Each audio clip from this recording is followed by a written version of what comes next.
Are there other matters?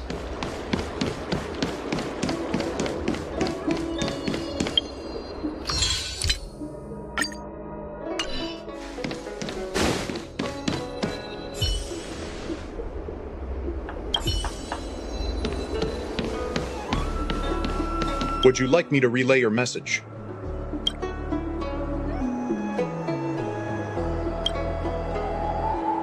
Would you like me to relay your message?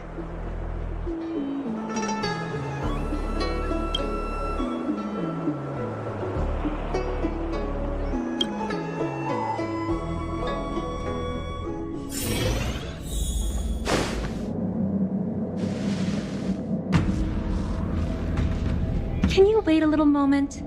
The Master Diviner will be here soon. She's temporarily taken on the General's responsibilities. Before meeting you, she must make the current situation known and fortify public spirit. This is her first real test as a General. I hope she can get used to things quickly. I don't think I can ever get used to this.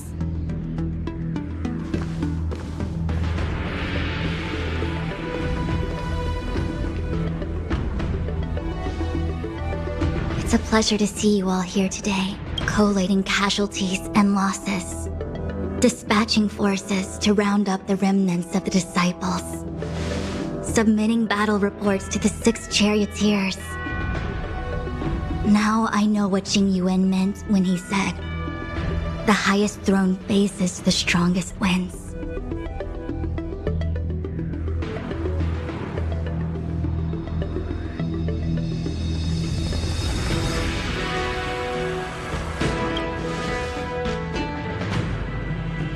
Generalship is no trifling matter. It is a duty one must bear. I think she actually really enjoys it. Master Diviner, have you summoned us here just to sigh and complain? Of course not. On the contrary, I am eager to thank you all in my official capacity as acting general of the Luocha.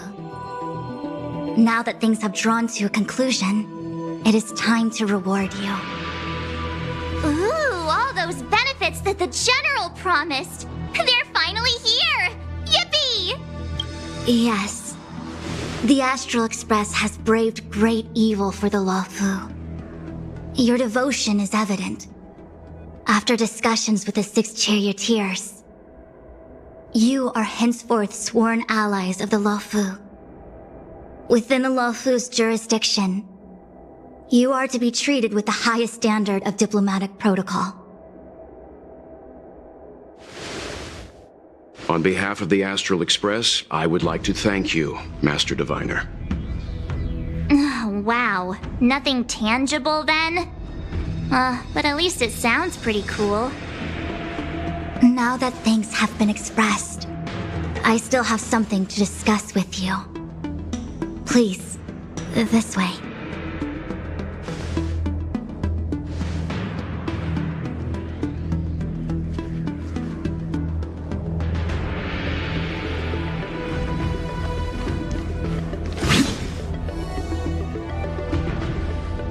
Seriously?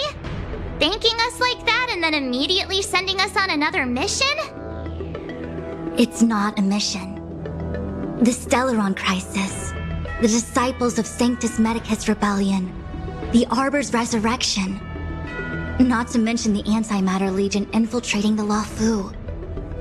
All of these incidents need reporting at the highest level for investigation. It's just that, having been in the middle of everything, I'm struggling to keep an accurate perspective. I would appreciate if you could go through it all with me, so that I can reacquaint myself with the finer detail. So, where should we begin? It appears that Vantilia was the mastermind behind it all. The Xianzhou warred with the Antimatter Legion in the past, and ever since we have kept a watchful eye on their movements. Few could have foreseen the insidious tactics employed in the execution of their assaults. The Lord Ravager slithered in unnoticed, clandestinely plotting and machinating, and surreptitiously bestowed a Stellaron upon the disciples of Sanctus Medicus. This heinous act instigated an uprising aimed at luring the Luofu into a perilous trap of self-destruction. The present danger posed by the Legion clearly demands a re-evaluation. We should proceed cautiously. When the ambrosial arbor was severed by the Rainbow Arbiter thousands of years ago, the abundance became a taboo. Those within the Alchemy Commission, the original masters of the so-called Way of Immortality, were ruined at a stroke. The Commission became a shadow of its former self. Presumably, from that moment on, the seeds of discord for the disciples of Sanctus Medicus had already been planted. Some of them were willing to work with the enemy, acquiring a Stellaron from the Antimatter Legion to try and revive the abundance. They succeeded all right. But why would Fantilia's objective to be to realize their wishes? Those traitors gained nothing. They betrayed the Xianzhou only to become sacrificial offerings in the Lord Ravager's grand scheme.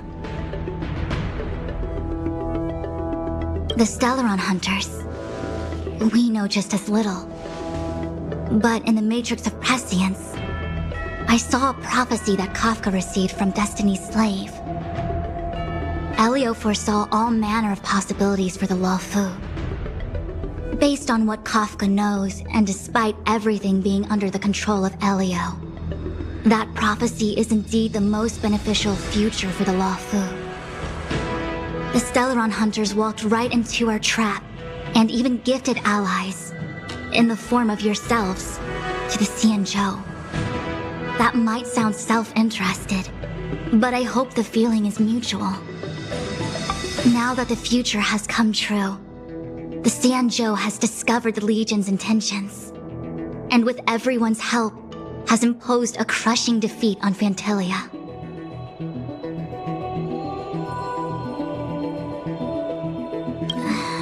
That we may. But as logical as things might seem, there are still many details about which we're uncertain. For example, how was the Stellaron brought onto the Xianzhou? And who sent it onto Scale Gorge Waterscape?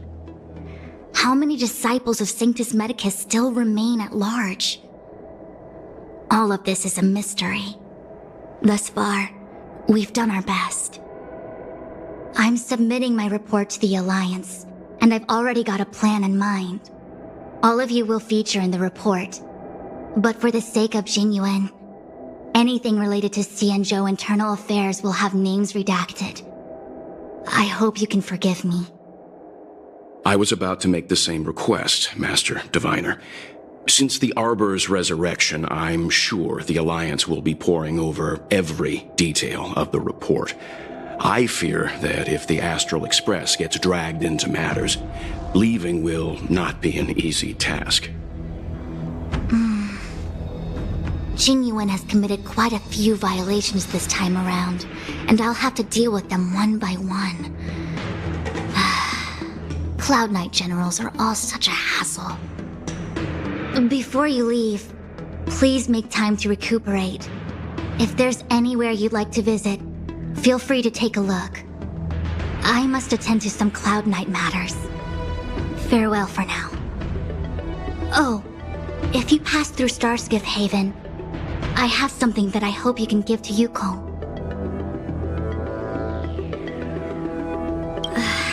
It was all so chaotic. When Fantilia took form, it was as if Tingyun vanished into thin air. The Cloud Knights were only able to find her fan. She took it with her everywhere. It's currently unclear if Tingyun was a puppet manipulated by Fantilia, or if some form of deception was used to cloud her vision. I'm already prepared for the worst. Considering how the Legion operates, I fear the fate of the Skyfaring Commission Amicaciter may be a bleak one. As for how matters are handled with regards to Tingyun, I believe it's best left to her Foxian kin. I have informed the Skyfaring Commission of the events which took place, and I think it would be best if you were the one to deliver this item to Yukong. I understand. leave it with us. Thank you, Mr. Yang. Now, let me take a look at my remaining duties for the day. It's quite the list. It's getting late. If you need me, I'll be in the Divination Commission Conclave Hall.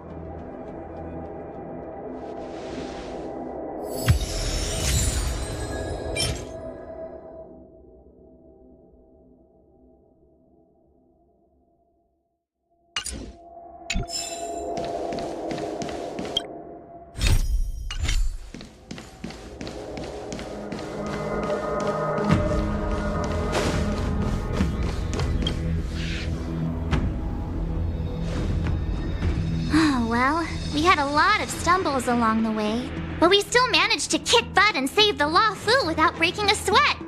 Feels kinda surreal. You don't sound very happy. It may seem like the Stellaron Hunters are controlling everything, but we create our own future. No matter how powerful they are, they can't make a future that doesn't exist come true. Since showing up, we've saved a lot of people and averted disaster for the whole Xianzhou. Who cares whether someone or something was directing it? Be happy. Actually, I was wondering if Diviner Fu could do me a favor. The Matrix of Prescience has amazing powers and can iterate and reiterate Kafka's past.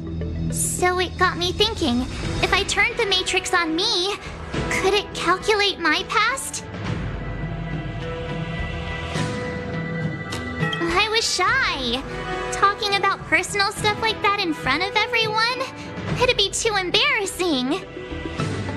When you're free, let's go hit up the Divination Commission together and see what Fu Xuan has to say.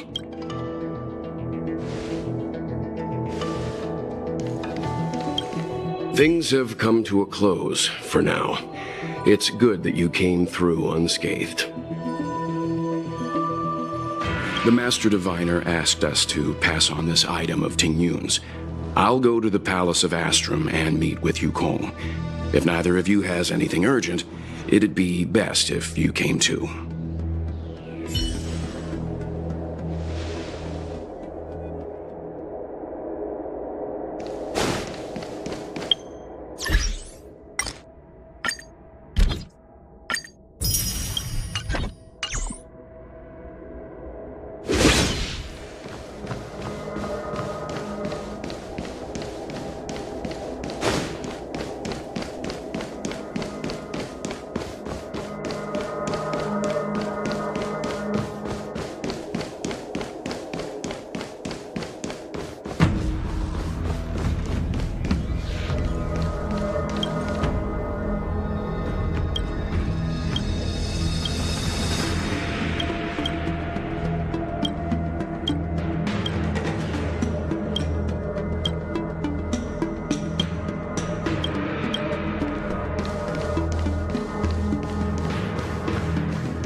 Are there other matters?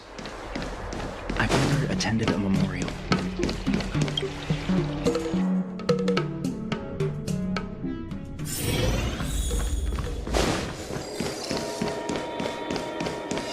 Madam Yukong, you're my... I see. Just for you. Please extend my regards to the 10 lords. I will. Our condolences, Hellmaster. You have guests. I shall take my leave.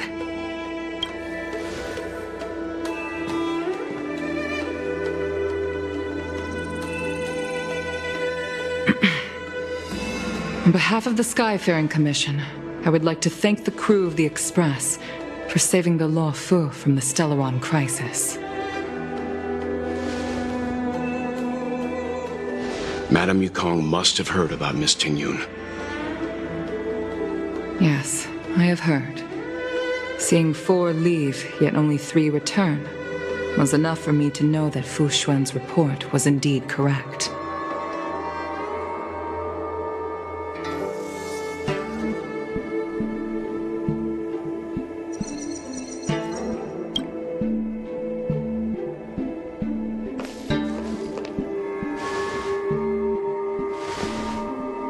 Tingyun. I still can't believe it. The whole report reads like a bad joke. It's simply unimaginable. The Antimatter Legion on the Xianzhou, and Tingyun, a Lord Ravager? How could someone who spent over 30 years working alongside me at the Skyfaring Commission turn out to be nothing more than a monster in disguise? What happened to the real Tingyun? Madame Yukong. I'm sorry. I understand. It's just hard for me to accept.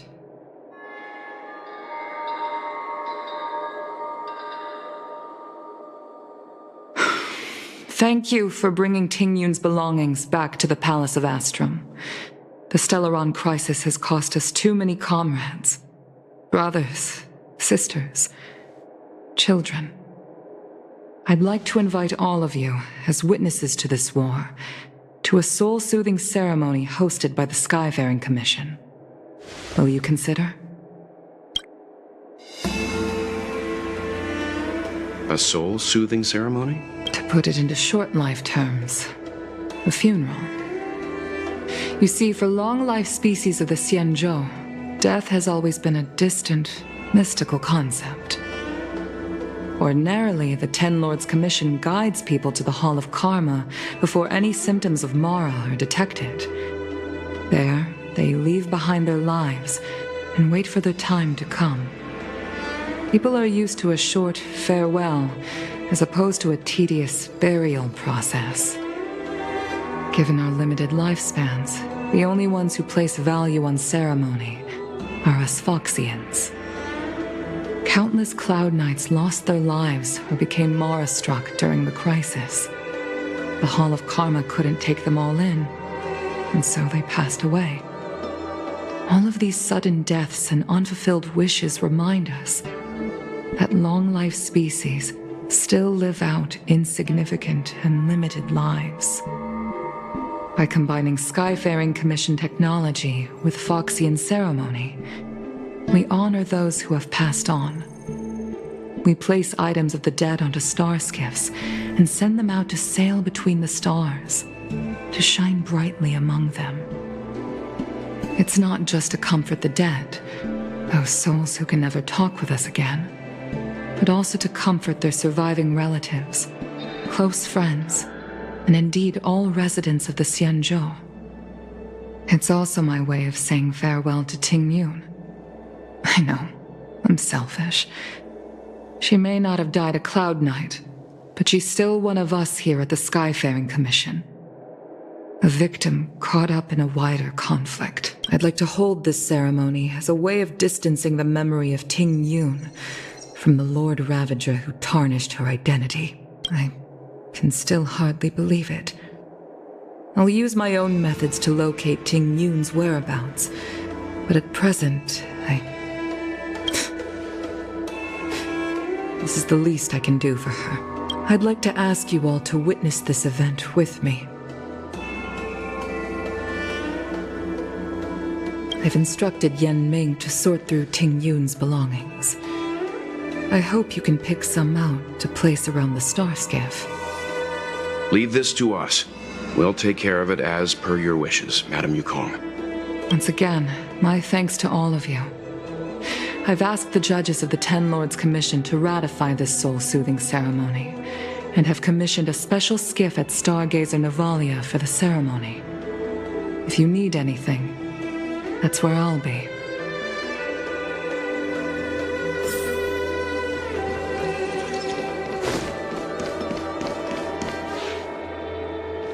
You always did say that I liked to gossip, and here I am rambling on, proving you right again.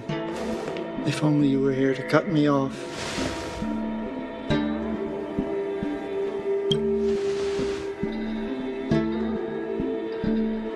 Oh. It's you. For a moment, I thought she'd returned. Did the Helm Master send you over? We're here to help sort out Miss Ting-Yun's things. Madame Yukong wants to use some of them for her soul-soothing ceremony. Well, I've managed to get through pretty much everything.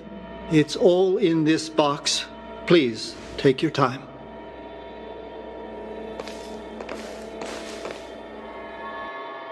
Okay, let's see what there is. An Amicassator's seal, a small box, a knife, a bow, and something wrapped up tight. I wonder what this is. Looks like some kind of antique? But who'd want to hold on to something like this? Oh, Ting-Yun explained that one to me. It's a folk statuette from Foxian antiquity. They say it can bring wealth if placed correctly. There's also a note in the package. This is for you, Mr. Yenming. Wishing you fortune and success in every endeavor. Yenming, it seems like this is a gift for you from Miss Ting-Yun.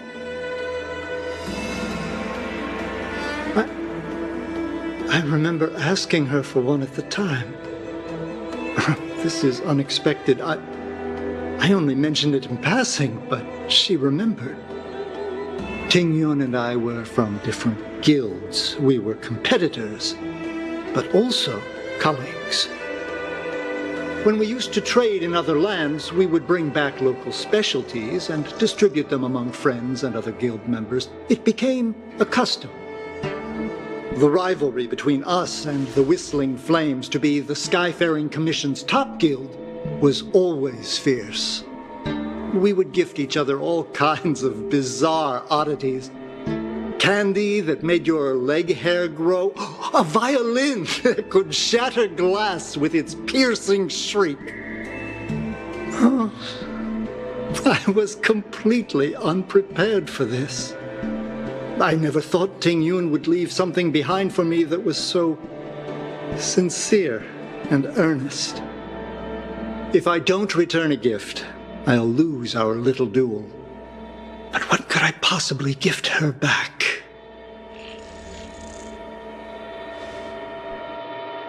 Huh. Besides the seal, the knife, and the bow, none of this seems like something Miss Ting-Yun would have kept. I thought she was more about jewelry and beauty. Could there be other things similar to what Yenming got? We should take a look.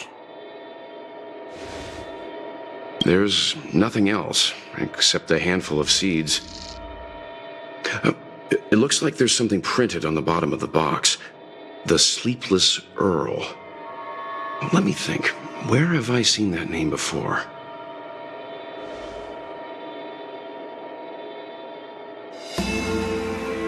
I can't cook to save my life, but one thing I'm sure of is that's a kitchen knife. I've never seen Miss Ting-Yun use anything like that to defend herself. It must be another gift that she never had time to send. There's an ad in the knife case. Spices Supreme. Aurum Alley? Which store is that again? This bow. It's a good bow. It couldn't be meant for me, could it?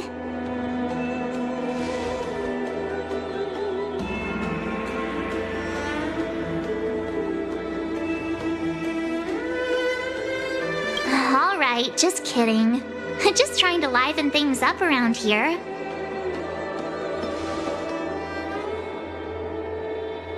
Do you know where we're supposed to take these things?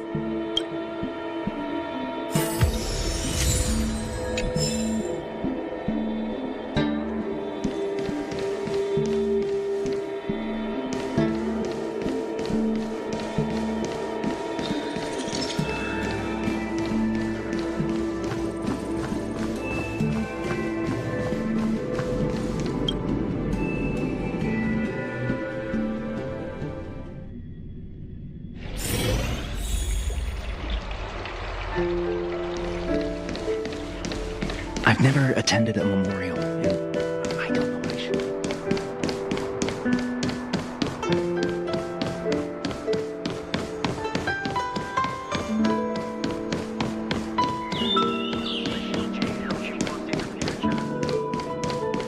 The Sleepless Earl.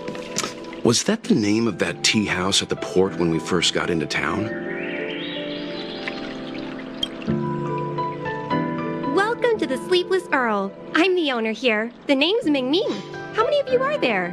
Which tea would you like today?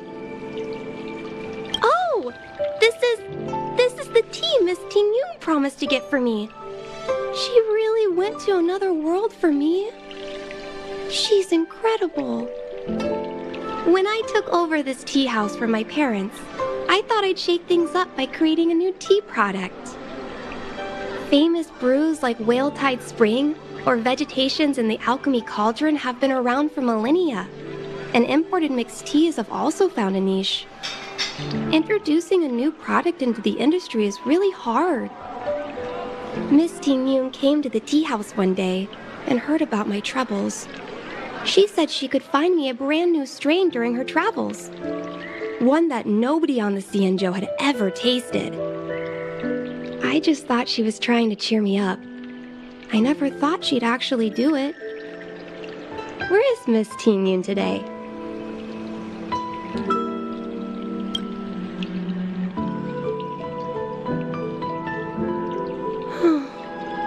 Miss Ting Yun. We found this box of seeds among her belongings. I'm sure Miss Ting Yun would have liked for you to have it. Thank you, all of you. I think I should give something to Ting Yun in return.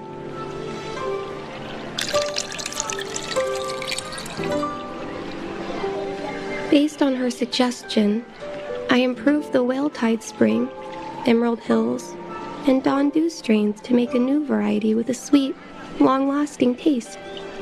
I called it Ting Yun's Blend.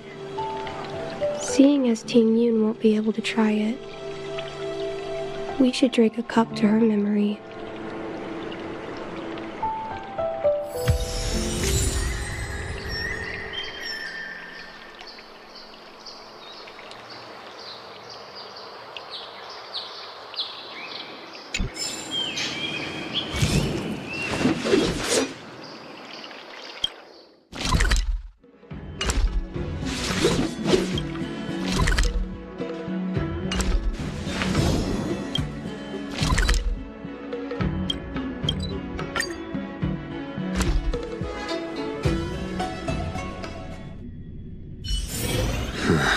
Are there other matters?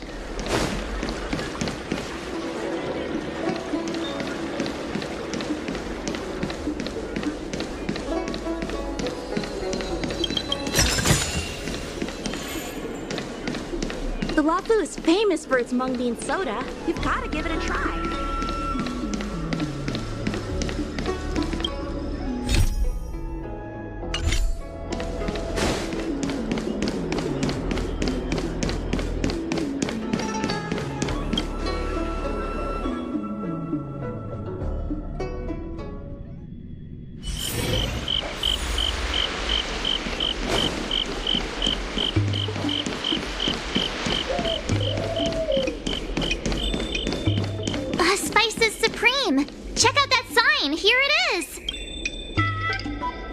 Honored guests, welcome to our humble eatery. What can we get for you today? Something from Miss Ting Yun for me? Oh, what a precious person she is.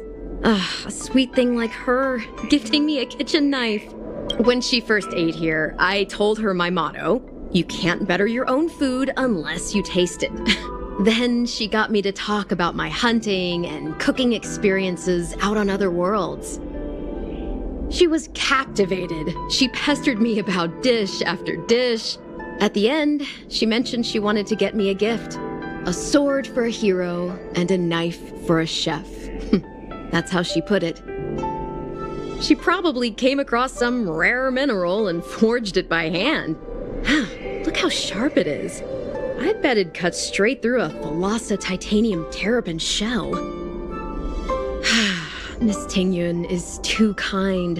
Who among the Aurum Alley vendors hasn't been spoiled by the generosity of whistling flames? Her grand fare puts small merchants like us in touch with big intergalactic vendors. If we're talking gifts, it's us who should be gifting her something.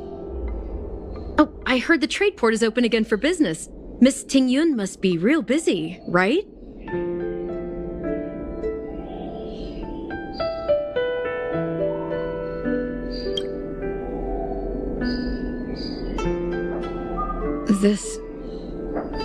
This is real, right? The monster you mentioned, where did it come from?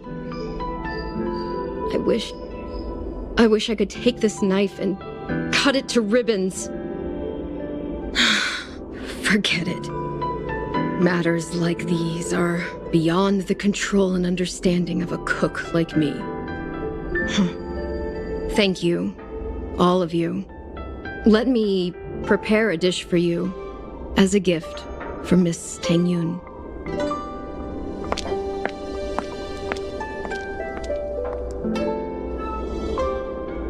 It was our chili oil beef offal stew that first attracted Miss Tingyun to our restaurant.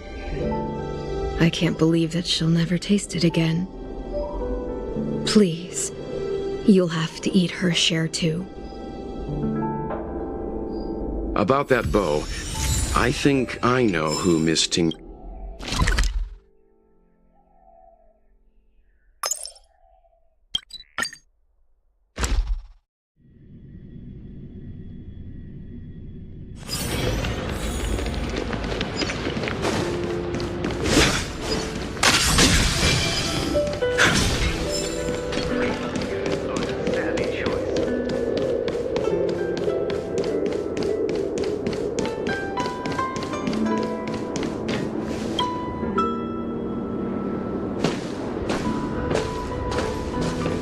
What brings you here?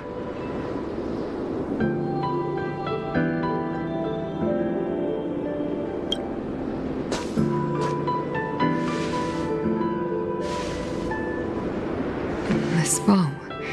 Did Tingyun pick it out for me? She understood my pain. It's a shame I can no longer do anything for her. 30 years ago, I fought in a terrible war. My comrade and I set sail together, but only I returned. The scars of that war never truly healed. Still, the Luocha traced out its arc of recovery and continued to trade. I felt tired of voyaging, like I'd lost the courage to pull on a bowstring ever again. I hid away in the Skyfaring Commission and buried myself in work, never wanting to see the sky again. Despite rising to Helm Master, my military career hadn't prepared me for the type of meticulous planning work now confronting me. Tingyun, on the other hand, was a born merchant, always discussing business matters with me and offering up advice, even if she was my subordinate. She never fought alongside me on the battlefield, but in her own way, she became a comrade in arms. Without the help of Tingyun and the Guild, the Luocha would not have been able to recover in the space of just 30 short years. I used to think that the Xianzhou had changed with the times. Geniuses like Tingyun were the future for the Skyfaring Commission's next generation. They would bring prosperity to the Luocha. I was only ever suited to the flames of war. I was wrong. Only when the last minions of the Antimatter Legion are wiped out will I become useless to the Xianzhou. The Xianzhou needs people like me, those willing to cruise the sky and fight the flames. The star skiff is ready for the ceremony now. Everyone, Please place your objects aboard the star skiff. Wait! Wait for me! Miss Ting-yun prepared a gift for me. As a fellow ambassador, I cannot fail to honor our custom.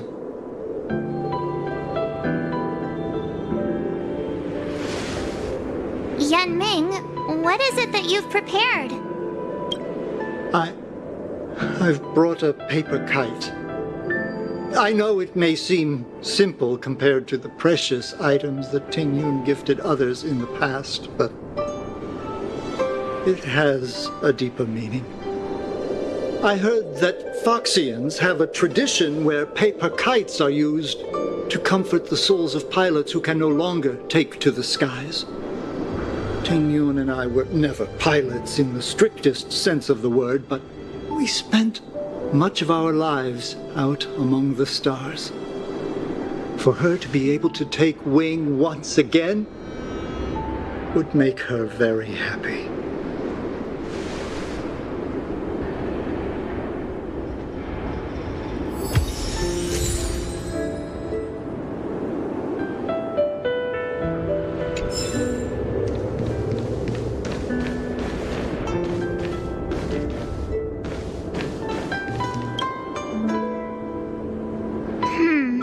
Out of all this stuff we've got, what do you think we should place on the star skiff?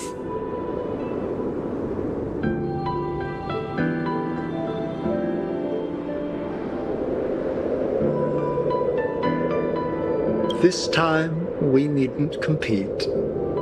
Go. Fly on to other distant worlds.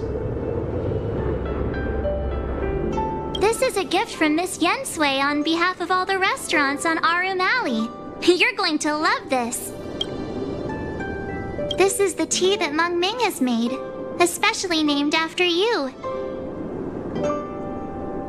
Thank you for everything you've done for the Skyfaring Commission and the Law Fu. This small seal is the foundation of the Xianzhou's prosperity. The Skyfaring Commission shall never forget you, Ting-yun. I will seek out the truth, and if it is discovered that you were taken from us, I swear to avenge your unjust end. It is time for the soul-soothing ceremony. Please make your way to Earthrise Agora in Starskiff Haven.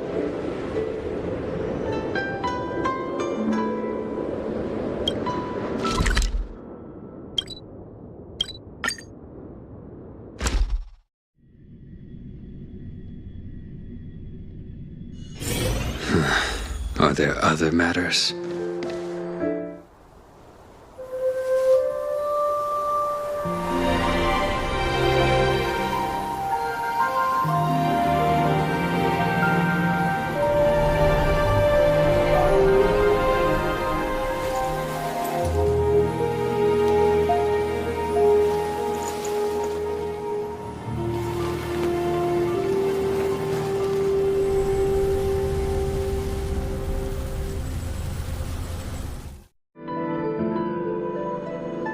General, the ceremony is finished. You should take a rest. Not yet. I have things I wish to convey to my astral friends. My apologies I couldn't get to you any sooner. Yan Qing made sure that I was fully recuperated. Before you leave the Luofu, there are 2 things I wish to gift the Express. 2 gifts? Has his conscience finally gotten the better of him? Is he going to make up for all our hard work along the way? Please, let us reconvene at the seat of divine foresight.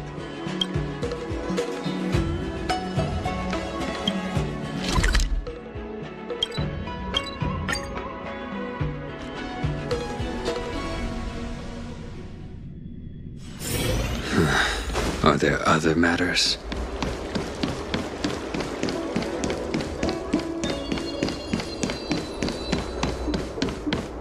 Would you like me to relay your message?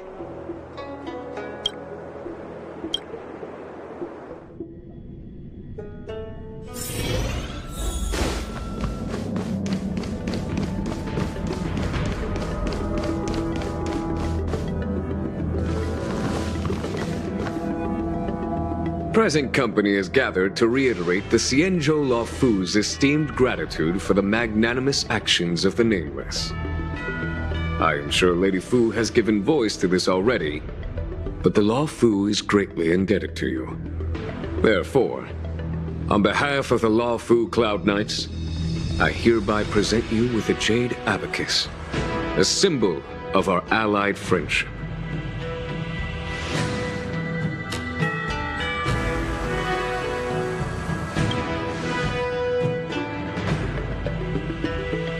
It could indeed be considered a souvenir of a certain variety, but not one you could find in a gift store. Back when the Alliance was first established, all those thousands of years ago, the Xianzhou ships swore an oath, etching the record into a jade abacus. The world may crumble, and the heavens may fall, but this oath shall never be broken. The same is true of this jade abacus. It is a record of the Luofu Cloud Knight's promise to the crew of the Astral Express.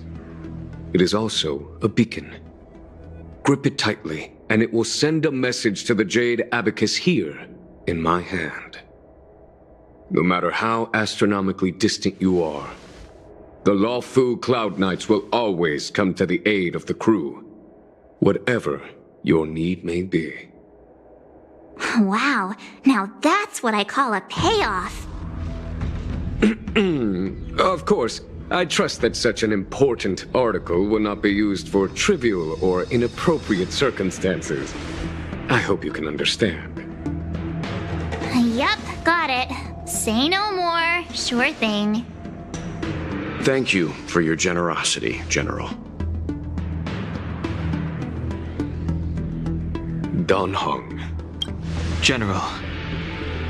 In accordance with the Edict of the Ten Lords Commission, I am hereby authorized to relieve your banishment decree. From this day henceforth, you may come and go freely on the Luofu. Nice!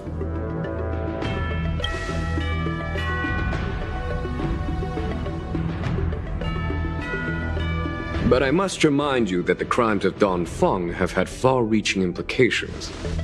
And some people, such as those in Scale Gorge Waterscape, will not be much moved by the issuance of a paper edict. While I can guarantee your freedom to come and go as you please, I cannot guarantee your safety. Again, I hope you can understand. I understand. This issuing of gifts brings with it a sense of relief. Even my wound is feeling much improved. The occasion calls for a line or two of poetry. Though I feel my efforts would be overshadowed by the erudition of Lady Fu. Another time, perhaps. The Express and its passengers have a long voyage ahead of them. May that voyage be smooth and untrammeled. I bid you farewell.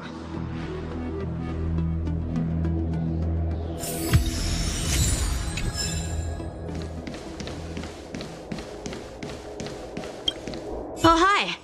I know we haven't got the chance to get acquainted, but I've heard a lot of good things about the crew from the General. I have to say, I'm very impressed. So soon? I wanted to help the General, but things didn't turn out how I wanted them to be. I've learned my lesson. Also, I have a rather abrupt request. After fighting Dan Heng, I feel like my skills are lacking somewhere. If you have any time to coach me...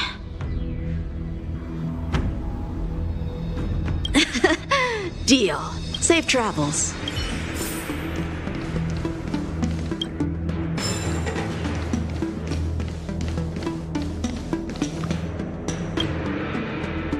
Himiko messaged me. The Express detected the Jade Gates reopening. She asked whether we'd be heading back anytime soon. She was also asking after you, Dan Heng. I think it'd be best if you update her in person, don't you think? She must have been worried. I'll return to the train and put her mind at rest. Himiko must be eager to hear about what we've been up to on this mission too, right? Hang on. Oh, how could I forget? We should bring something back for the conductor. Have you got any unfinished business on the Xianzhou? Oh yeah, there are some people we haven't said goodbye to yet. Fine. Dan Heng and I will go back to the Express. The two of you come back soon, okay? Don't worry, Mr. Yang.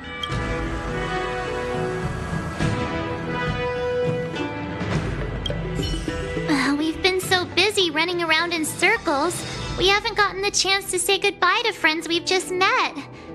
I feel like parting is still such sweet sorrow. Who should I go to first? The Master Diviner? Jingche? The Miracle Doctor? Or what about Master Gongshu? Shall we go and meet them all? Dan Heng and I will go back to the Express first. You and March finish up here and come back soon, alright? When I left the train, I only had time to say a quick goodbye to Himiko. I should go back and give her an update. And thank her for her guidance.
That's all.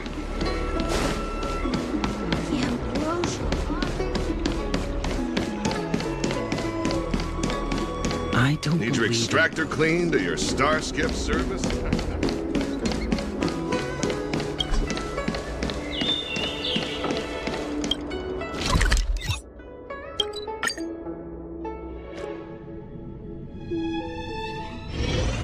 There's a dreamlike quality to watching these star skiffs depart through the Jade Gate. How long will these ships sail? And which stars are they traveling to? From a universal perspective, there is little difference between the lives of long and short-lived species. The transcendence that the Xianzhou pursues is nothing compared to the enduring majesty of the stars. And the grief felt here is no different from our own.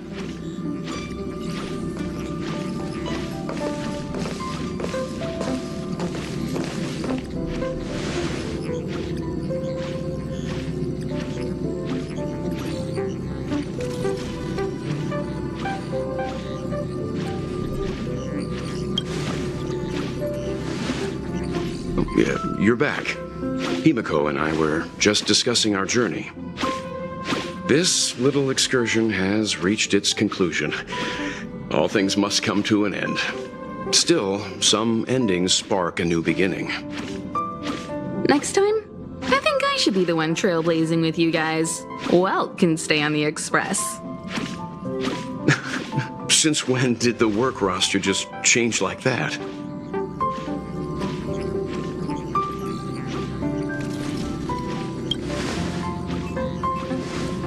Penacony, do you remember?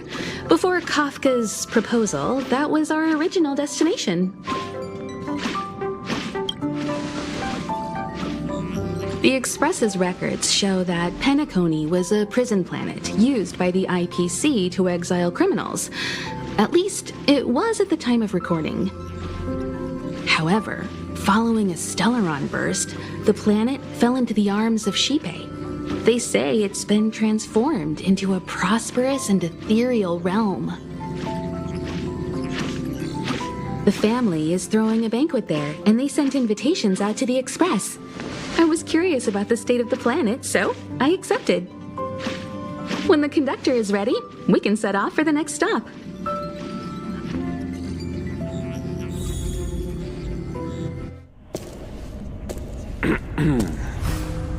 All who enter here are either jailers or prisoners. Which are you? Neither. I'm merely a lost traveler. What a spectacle. The Stellaron, the Ambrosial Arbor, the Disciples of Sanctus Medicus, the Lord Ravager. A series of threats that almost succeeded in diverting attention away from the crucial question. They who brought the Stellaron onto the Cienjo, what was their motive? Will you surrender, or do you require encouragement? Abomination of Yaoshi. General, my power does indeed stem from the abundance. But I'm the same as you. We are both enemies of Yaoshi. That's right, Jingyuan. Stay out of our way. The revival of the Arbor is an omen. It's time for the Cienjo to choose its next path. The Rainbow Arbiter, the Plague's author, the Ruin author. This is a chess game between eons. If you don't stand with the winners, you stand to lose. And this time, we will put the abundance in their grave.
Going to Aurum Alley? A new arrival like you should get a tour guide.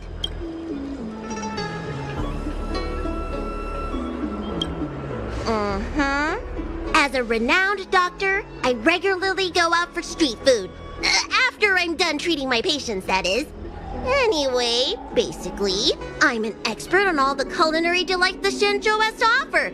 So, hire me as your tour guide already. I won't charge anything for my services. Except for food, of course. And if you get into medical trouble, gastrointestinal discomfort, sprained ankle, yada yada, you'll have a professional doctor right by your side. That's a 2-in-1 deal.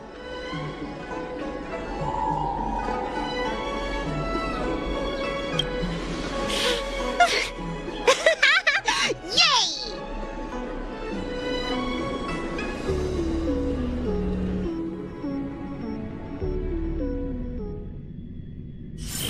Huh? Hurry up! Do you want the snacks to sell out?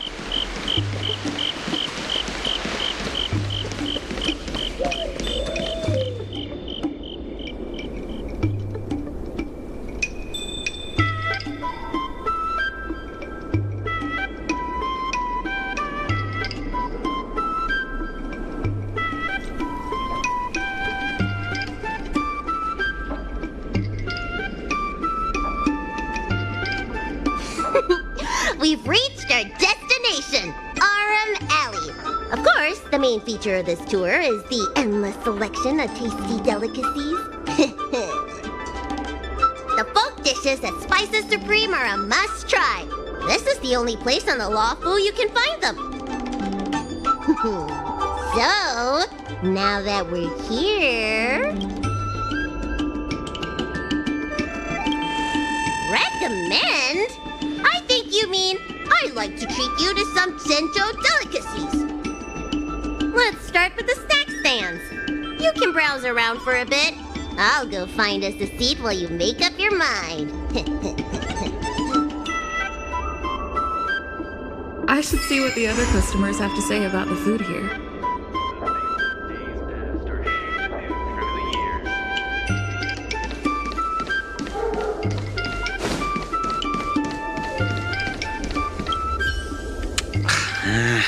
This travel guide needs an update. Oh, you want to know which snack stalls I recommend around here? Well, you've come to the right person. It's my first time here too, but I've tried everything. There's a lot of things here that I've never even heard of. I was kind of scared to try them.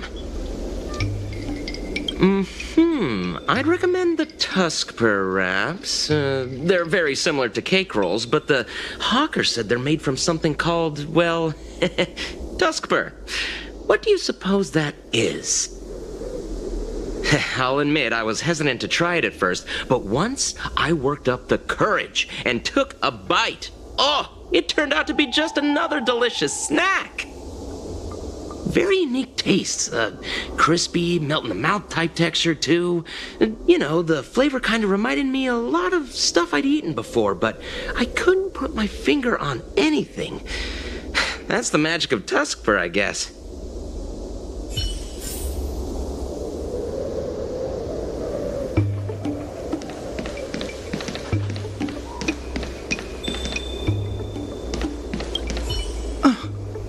Do these people know nothing about the value of brand exposure? That's marketing 101. Me? No. We've never met. Oh, are you wondering what's good to eat around here? Well, I can help you with that. I'm known around here as the Forager. I venture into all manner of culinary establishments to taste test their food. The seller at this food stall won't let me do any taste testing because I'm not a paying customer. Well, if they don't want free publicity, that's their loss. With my discriminating taste as your guide, you'll never go wrong. Give the berry pheasant skewers or sun lotus cake a try.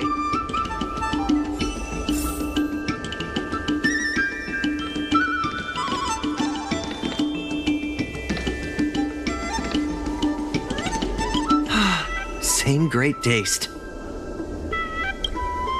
Oh, interested in the food? In Aurum Alley, there's no such thing as a bad food stall. Just close your eyes and pick one at random. My name's Xiaohan. I'm originally from Aurum Alley, but this is my first visit in a long time. When I was away, I'd stay up at night reminiscing about the flavors and aromas of this place. Are you feeling adventurous or cautious? Then I recommend trying a bowl of steamed puffer goat milk. It has a mild, sweet flavor and a smooth texture.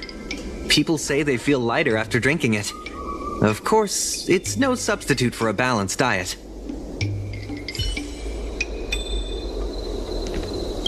Oh, a visitor from afar. May I ask you a question? Do you like Aurum Alley? Then I'll have to make sure your first visit here is a good one. I hope you don't mind me prattling on, but since you're an outworlder, are you familiar with the IPC? Do you know if it has a good reputation?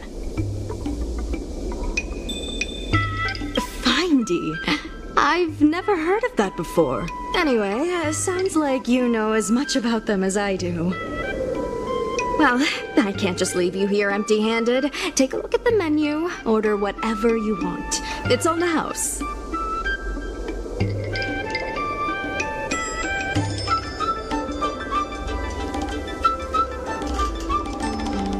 Alrighty.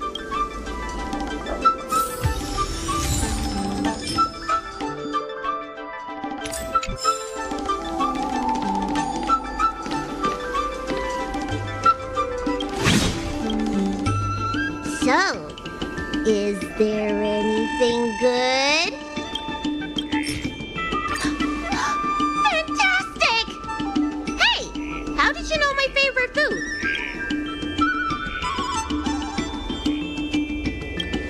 Great, but it looks like you only brought enough for one person. What am I supposed to do?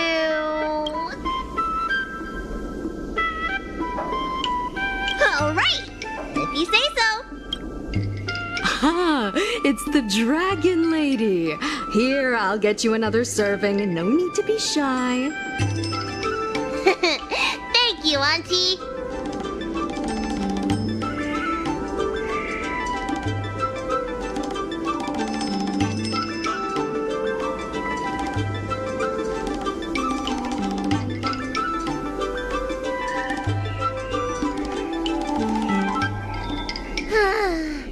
I'm so full of snacks I can hardly move. I haven't even gotten around to business yet. I wanted to stop by Elegance Pagoda to buy some medicine jars while I'm out.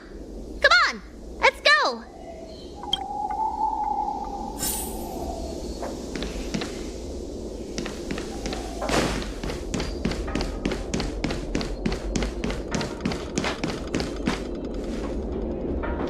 Hey! What's going on at the dock? Some of the dock workers got into an argument with the IPC folks. Watch your words. No need to be aggressive here. How about we go see what's happening at the dock?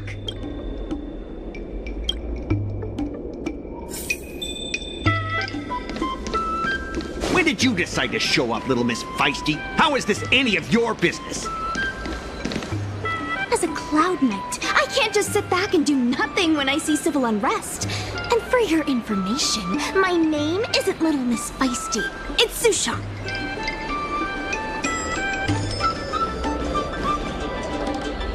Please, miss, allow Aurum Alley Merchant Guild to take care of this matter.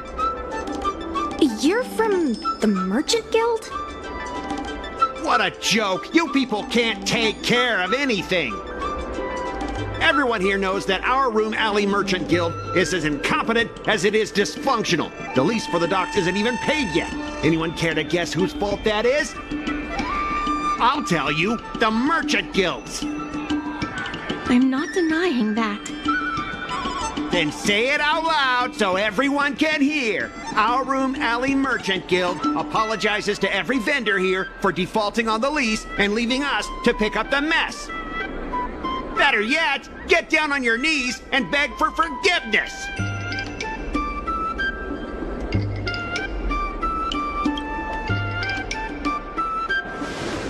You're being completely unreasonable. Why can't we talk this over? I'm not being unreasonable. I'm making a friendly inquiry. When will the IPC receive its lease payments? I'm afraid we can't pay at the moment. We leased this whole dock to your merchant guild, hoping that it would rejuvenate Aurum Alley. And look at it now. A perfectly good freight dock has gone to waste.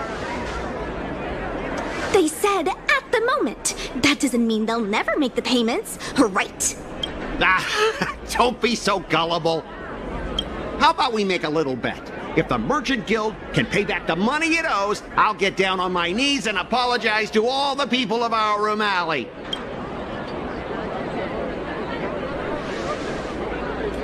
I'll shout it loud and clear. I'm a raving idiot howling into the wind. And then I'll bark like a dog. How does that sound? Okay. And if they can't? Oh, that's simple. You apologize to me in front of all the people of Aurum Alley, and you bark like a dog.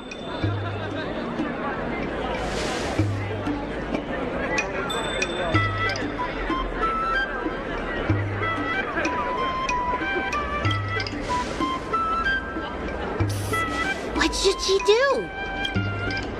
Deal. You all heard that, right?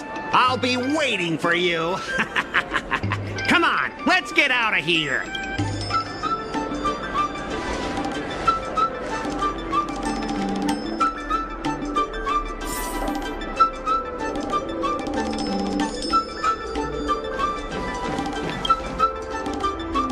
Miss, there's no reason for you to take such a bet. We're the ones who dragged you into this. It's okay. Seeing that arrogant sneer on his face made me sick to my stomach. I had to do something. We appreciate you sticking up for us. But this... Now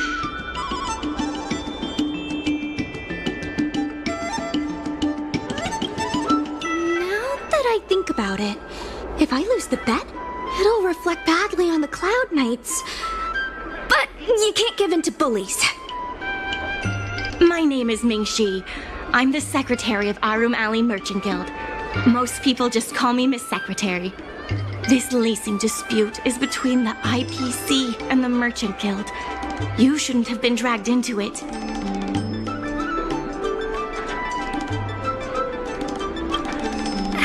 It was me who accepted the bet. You're not involved at all. So, is it true that the Merchant Guild can't pay back the lease? Miss Secretary, just tell it like it is. As things stand now, the Merchant Guild is in no position to pay back the lease. Yes, the entire port. Now we owe the IPC an arm and a leg.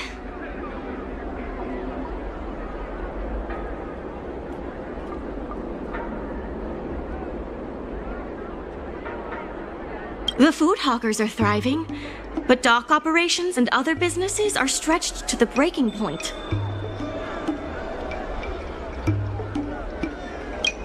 If we make the businesses more profitable, then maybe we have a chance of paying back the IPC.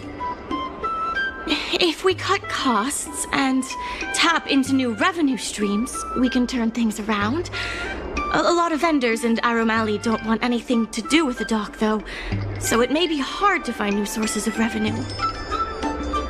What about cutting costs? Cutting costs means reducing expenses. As you can see, the dock isn't even fully utilized, and the workers, well... Hey, don't get any funny ideas about laying people off. Miss Secretary is just helping us think of ideas. But if you ask me, I think our ordering system is rather inefficient. I'm sure we could reduce our costs if we found a way to improve it.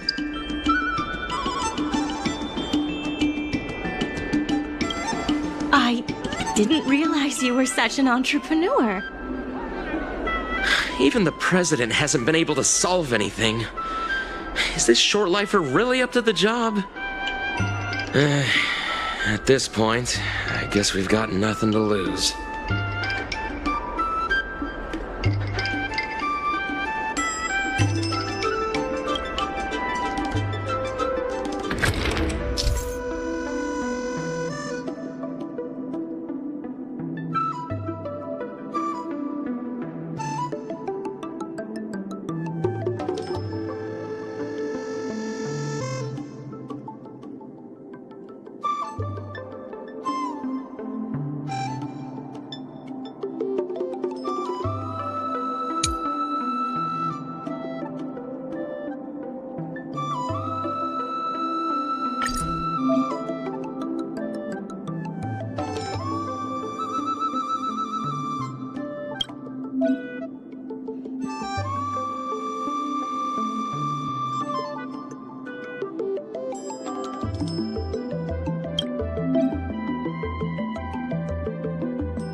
on shipping costs. Isn't this a little unsafe? Don't worry. Our motto is safety first. Jeez, don't get too full of yourself. Impressive, but if you ask me, inventory efficiency isn't enough to save us. If Heron Express doesn't deliver the goods, then they're just gonna sit around collecting dust. I see your point. If you have the time, could you accompany me to Heron Express's Aurum Alley branch office? Of course. It's just... I'm better with brawn than brains.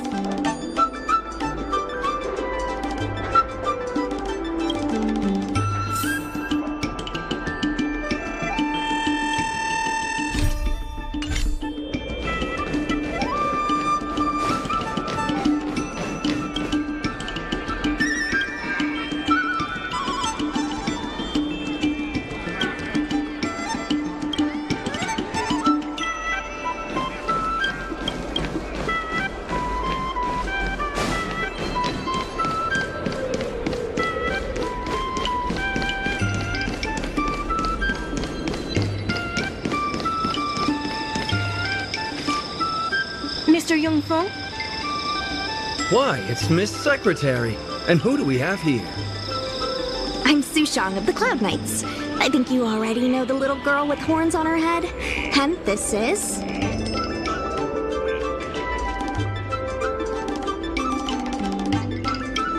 Good to meet you all. Miss Secretary, I heard you made a bet with the IPC. And if you lose, you have to bark like a dog? The word got out pretty quickly, huh? Those Outworlders from the IPC are the worst. How did you get bogged down with them?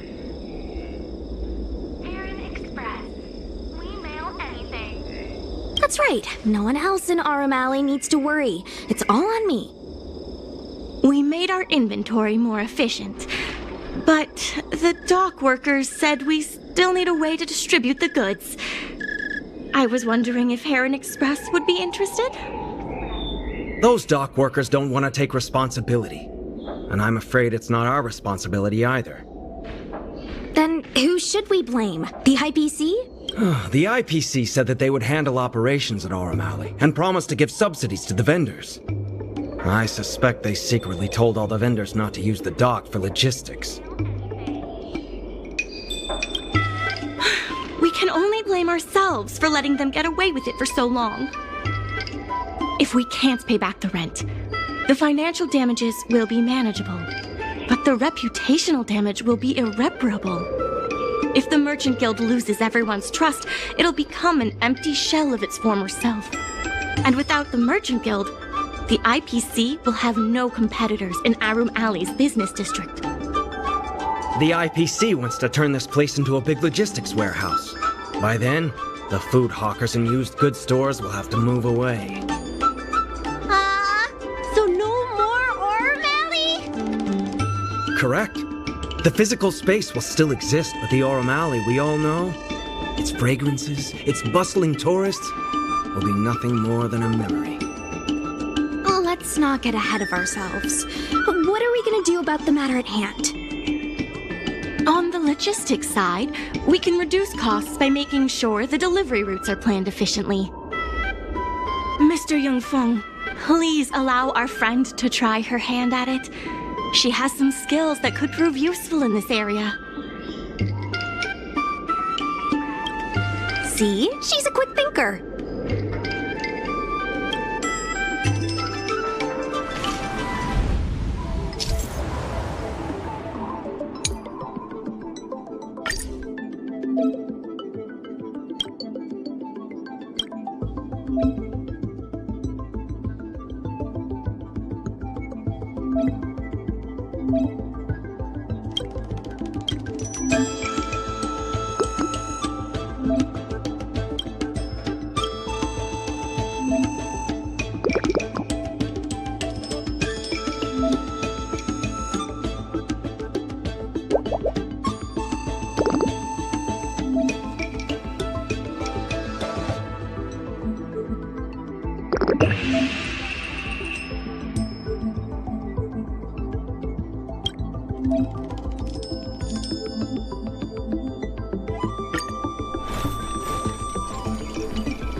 With these routes in place, logistics costs will be reduced significantly.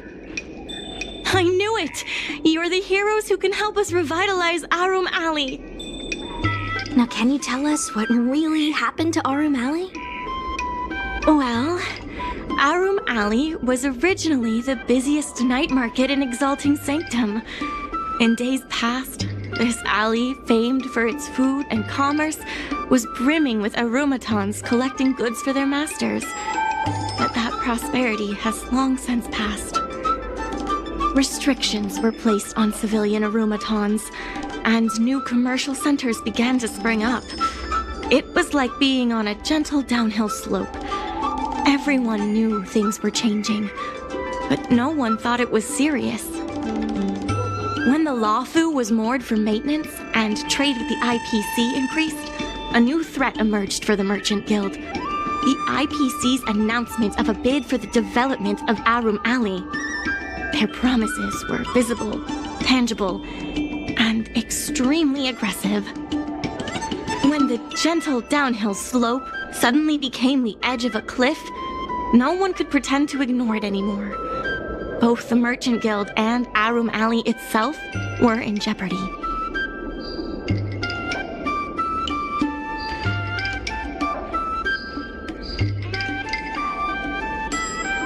The contract for operating Aurum Alley's business district is about to expire, and the IPC's regional director has seen an opportunity. They orchestrated the dock debt crisis, and that's just the beginning. Meanwhile, vendors in Aurum Alley have expressed mixed feelings about the IPC. Some see it as a crouching tiger with malicious intentions, while others see the IPC's promise of high profits as a chance to turn things around. But now the chill is setting in. Everyone is worried that Aurum Alley is going to disappear. The Merchant Guild has to do something to help the merchants here.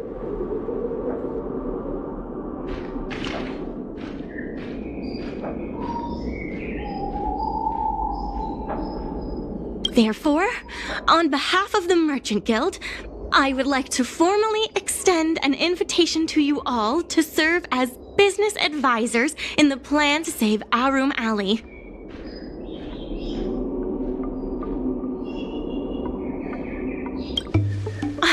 Excellent. Why don't you talk it over with everyone first?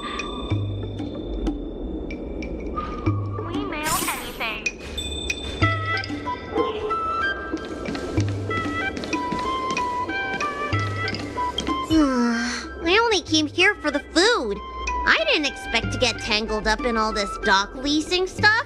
Still, if you're willing to give it a shot, maybe Aurum Alley doesn't have to disappear. I knew you'd help us. A truly reliable friend. Hey! I really hope you can help out. I'm not worried about that. I just want to help save Aurum Alley. My home, the Xianzhou Yaoqing, had much closer ties with the IPC. Initially, people thought they were just engaging in a little interstellar investment, but over time, things changed. Gradually, the Yaoqing's younger generations began to enjoy the immersion produced by the IPC's entertainment division. Once they started wearing IPC clothing lines, you could hardly tell if they were Xianzhou locals or IPC employees. After their coming-of-age ceremonies, a lot of them aspired to join the IPC. To make it big, the architecture across the whole delve began to change. The graceful flying eaves I saw as a child became fewer and fewer, and the glazed tiles and fallow earth bricks gradually disappeared. Sleek, monolithic IPC buildings started sprouting up everywhere. Many of the Yaoqing locals older than 500, like my mother, will say the Yaoqing has changed. But they're not sure whether this change is leading to a better future, or if it's allowing short-life species to dictate their way of life. It's making everyone anxious.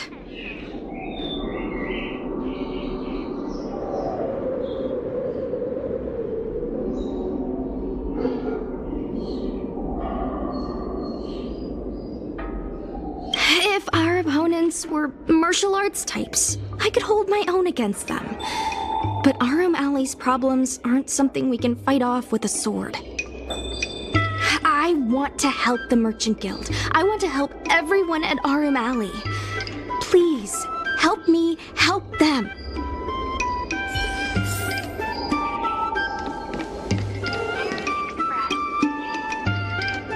What do you think?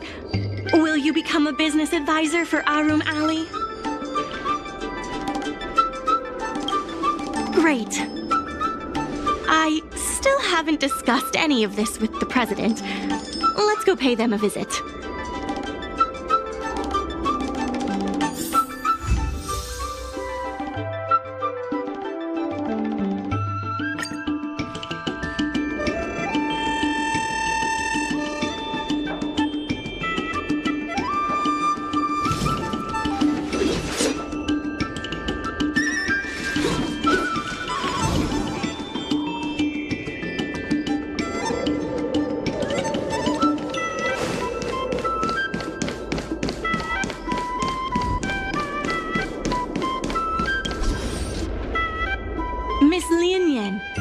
The president that I have someone who can help us with the leasing situation at the dock, and also bring Aurum Alley back to its former glory.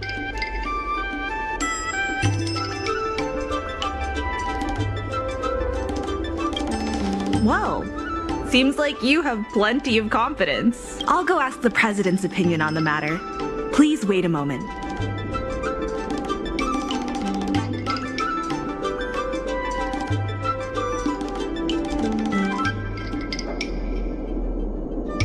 Okay, the president trusts Miss Secretary's judgment, but the applicant still needs to pass a test. You must integrate Oldie's Depot into the logistics plan.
The president acknowledges your expertise and agrees to confer management responsibilities accordingly. Aurum Alley Merchant Guild would like to issue a formal request. Please help us emerge from this crisis and revitalize Aurum Alley.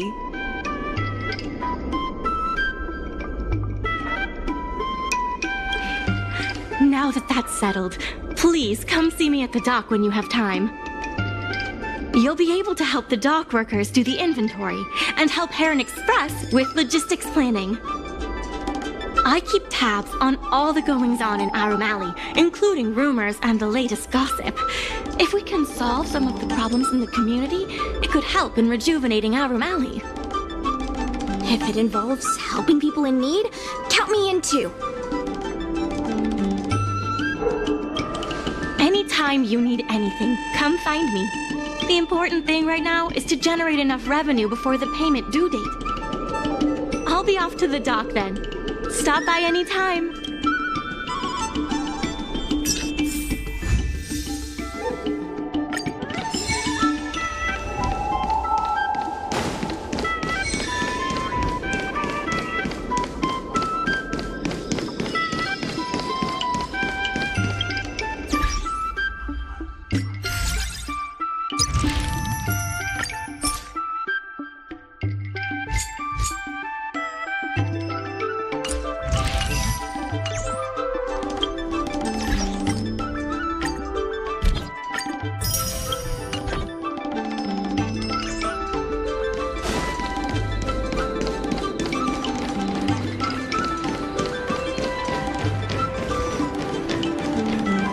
Now that you're here, let's get started on the dock-related work.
dear. What would you like to have today?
Are there other matters?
High Cloud Quintet is a fantastic... Curved wood must be bent again to reach straightness, and finding truth from exaggerations and lies takes a knack.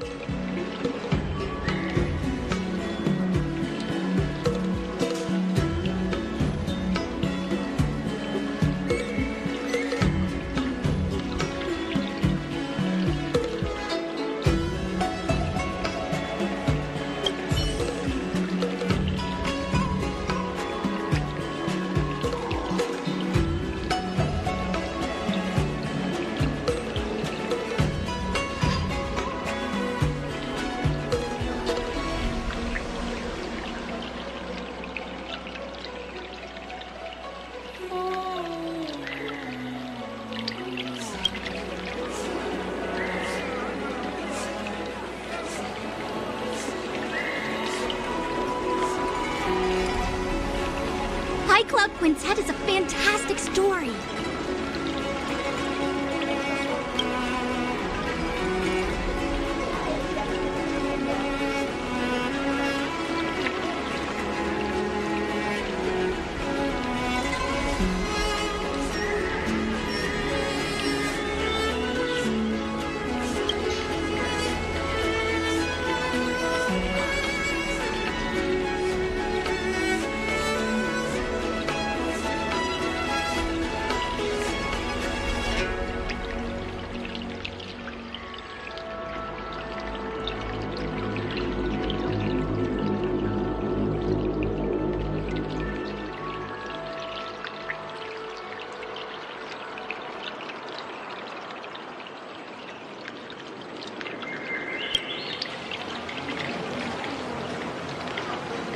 High Cloud Quintet is a fantastic story.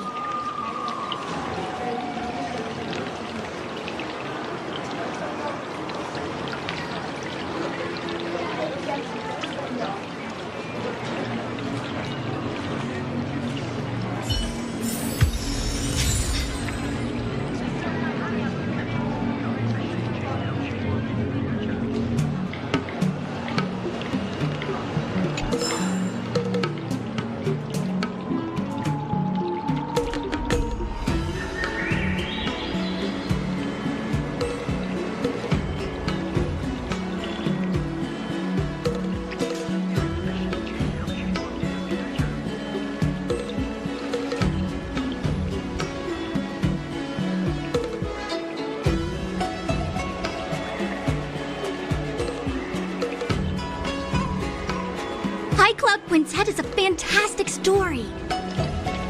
High Cloud Quintet is a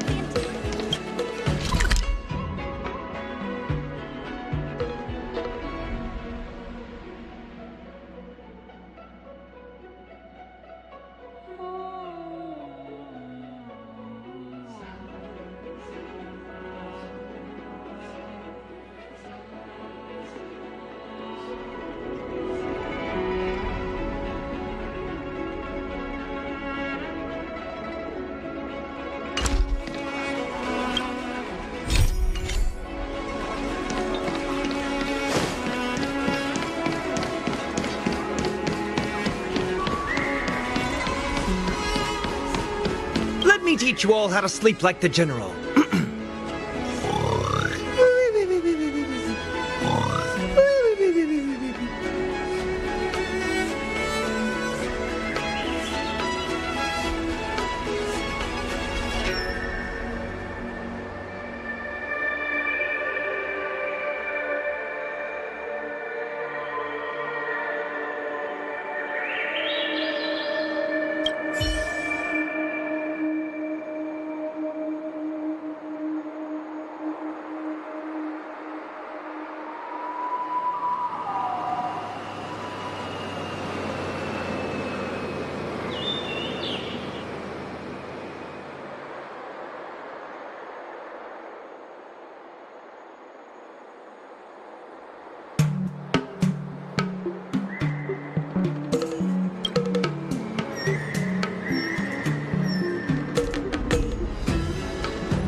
Just a few and you'll be full.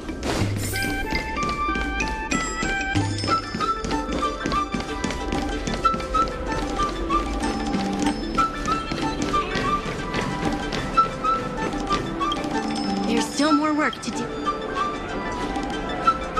The Merchant Guild's funds are not exactly overflowing right now. We need to work harder.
there's still more. Solving merchants' problems and earning their trust. That's what any good merchant guild should do.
I have something to tell you. We achieved our revenue goal for this quarter. This is all thanks to you two. Not to mention the merchants of Aurum Alley. The Merchant Guild promises that we will use the money where it is meant to be spent. No disappointments. The funds will be used for the overall repair and upgrade of the dock, which means we won't be able to use the dock's shipping logistics for a while.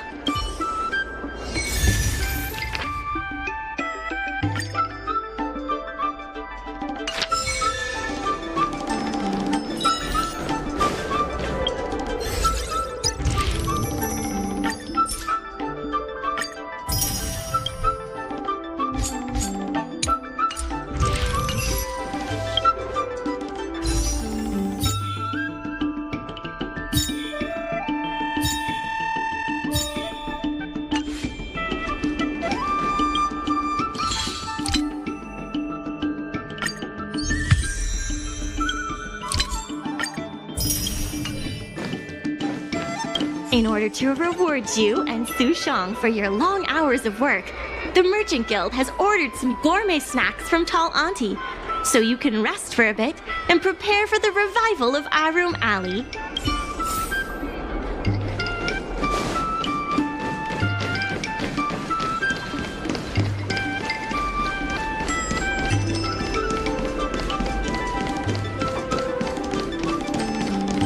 And steamed Miss Secretary asked me to prepare some refreshments for you earlier.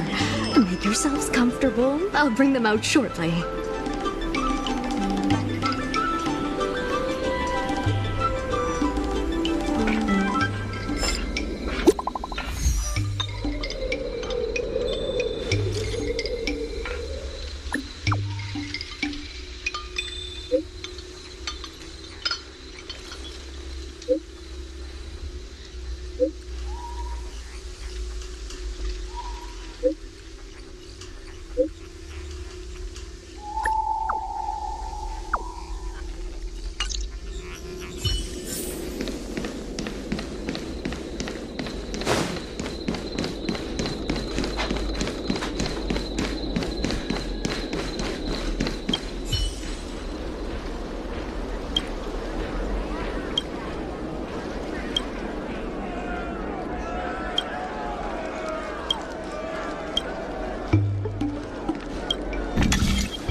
dumplings and steamed buns. The buns are huge.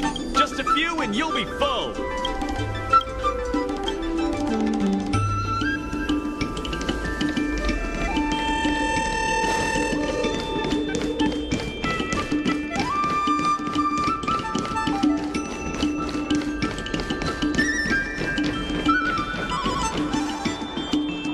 You're just in time. Everyone is asking this IPC goon for an explanation. Calling someone an IPC goon isn't very becoming of a Cloud Knight now, is it? I'm not here today as a representative of the IPC. I'm just a tourist. You could just call me Scott. I have no quarrel with you. Can a man come here to deliver a package without being surrounded? There's something wrong with the stuff this guy is shipping. It's causing damage to other people's goods, and our dock here is liable for the compensation. Speak louder. I can't quite hear you. Is this how you treat guests in Aurum Alley? Let's open that package right here, right now. Then we'll see what he's hiding. I'd be careful if I were you. If you damage my goods, you'll have to pay for them. Huh? A serious issue? I think you'll be the ones with a serious issue. No need to make this difficult. Let's open it.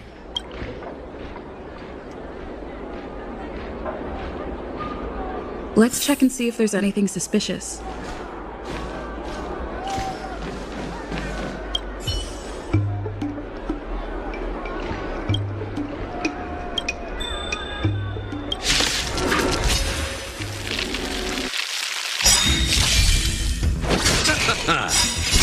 You can fight it, or rock with it!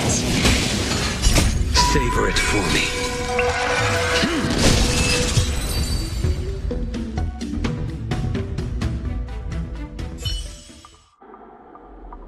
You tampered with this ingenium so that it caused damage to other goods on the freight skiff. Speak louder. I can't quite hear you. Conclusive evidence? Deny? Here, look carefully. This old piece of junk doesn't even belong to me. What? If you don't believe me, just ask the dock workers. If I may, he's telling the truth. This golden cloud toad does not belong to Mr. Scott. Then why was the toad here in the first place? That's your problem, not mine. Now, let me ask you a question. My vase was almost smashed to pieces. What do you say about that?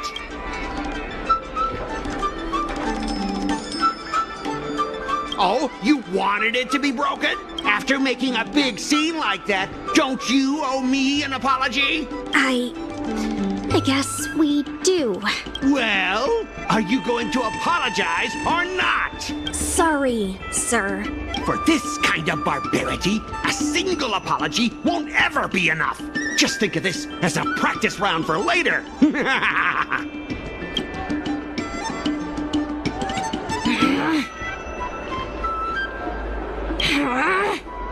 Sorry, I should have stepped in. My mother always told me that as long as I honed my skills, I'd be able to deal with any situation. Seems I've still got honing to do. Before the payment due date arrives, I'm going to teach you two how to fight. With words. Follow me. We're going to see the president.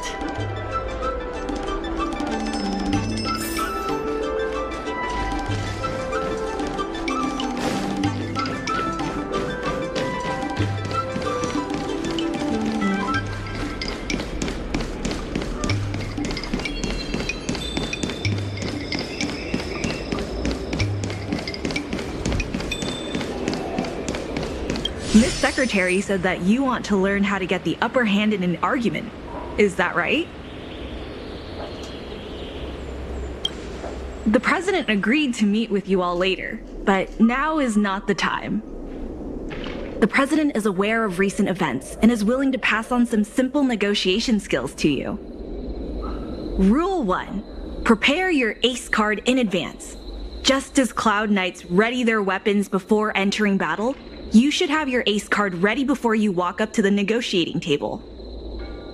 I will present you with a few items, and you need to examine them carefully. This is the box that was opened earlier at the dock. The one containing the Golden Cloud Toad. The name and contact information of the sender were deliberately crossed out, but records from the Heron Express show that the sender is Ah Feng. The records show that a dock worker named Ah Feng recently received credit remitted by the IPC, spaced out over several installments.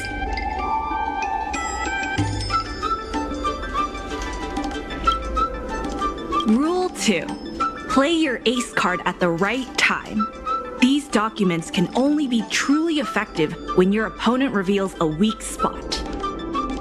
How about this? I've prepared a little practice exercise for you. Mr. Ah Feng, over here please. What exactly does the president have up their sleeve? I don't know anything. I don't have anything to say.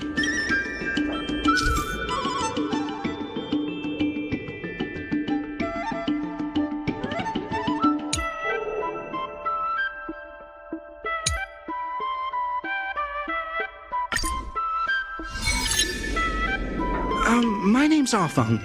I was the one who brought out the box containing the Golden Cloud Toad. I didn't see any boxes, only the Golden Cloud Toad. If goods need to be inspected, we remove the packaging ahead of time. You wouldn't want to do all that work yourself, would you? My name's Ah Feng. I was the one who brought out the box containing the Golden Cloud Toad.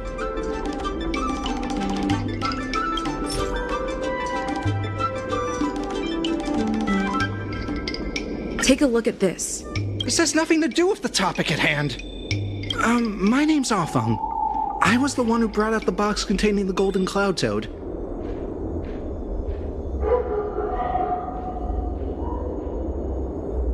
I was told to move something, and I did. I had no knowledge of the presence of an ingenium. This matter has nothing to do with me. Why do you emphasize that this matter has nothing to do with you? I just want to avoid any misunderstanding, in case anyone has it in their head that I intentionally misplaced an item. I sense a hole in his logic. I was told to move something, and I did. I had no knowledge of the presence of an ingenium. This matter has nothing to do with me. I think this has a lot to do with you. Records from Heron Express show that this container was sent by a person named Ah Feng. What do you have to say about that? That must be some kind of mistake. All right, enough already! The IPC was worried that the lease for the dock would be paid off, so they had me move some things around. Is that so terrible? Is letting the IPC take over management of Aurum Alley such a bad thing? Besides, what's it to you if I make some extra money? Mr. Ah Feng, our goal at the Merchant Guild is to help make Aurum Alley a better place for everyone. Why would you work against that? Keep your heads in the sand if you like, but it's only a matter of time before Aurum Alley becomes another warehouse for the IPC. That's right. You shouldn't be betraying your fellow workers for a quick profit. It seems that the truth has come out. Here is Mr. Ah Feng's testimony. It may come in useful later. The payment for the dock is ready now. If you're ready for the next round of negotiations, come and see me at the dock. Right. That guy's gonna be sorry for everything he's done. Time we got a public apology.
IPC representative has arrived, and I've called for Miss Sequay from the Skyfaring Commission to act as a notary.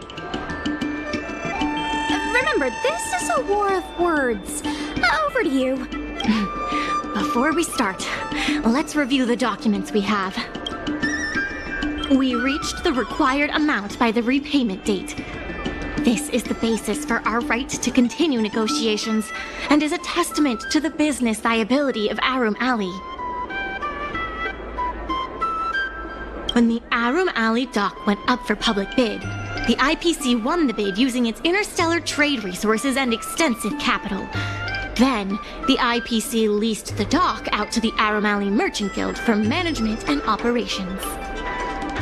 This contract can prove that the Merchant Guild has legitimate rights to operate the dock.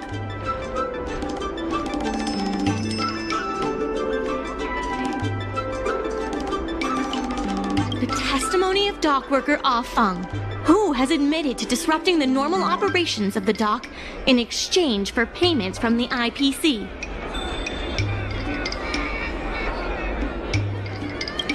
Let's go.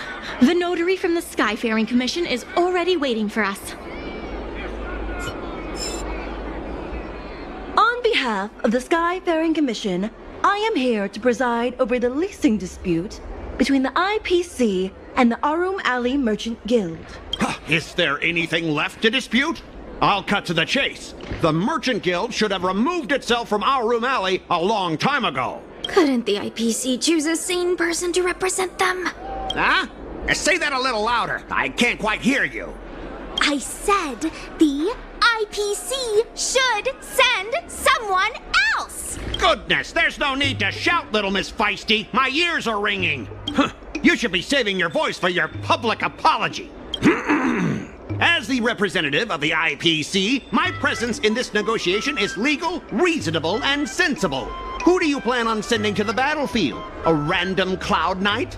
That cowardly president who's afraid to even show their face? Or how about that kid who got dragged into this fiasco at the last minute, walking around like she owes someone 50 credits? That's enough, Representative Scott.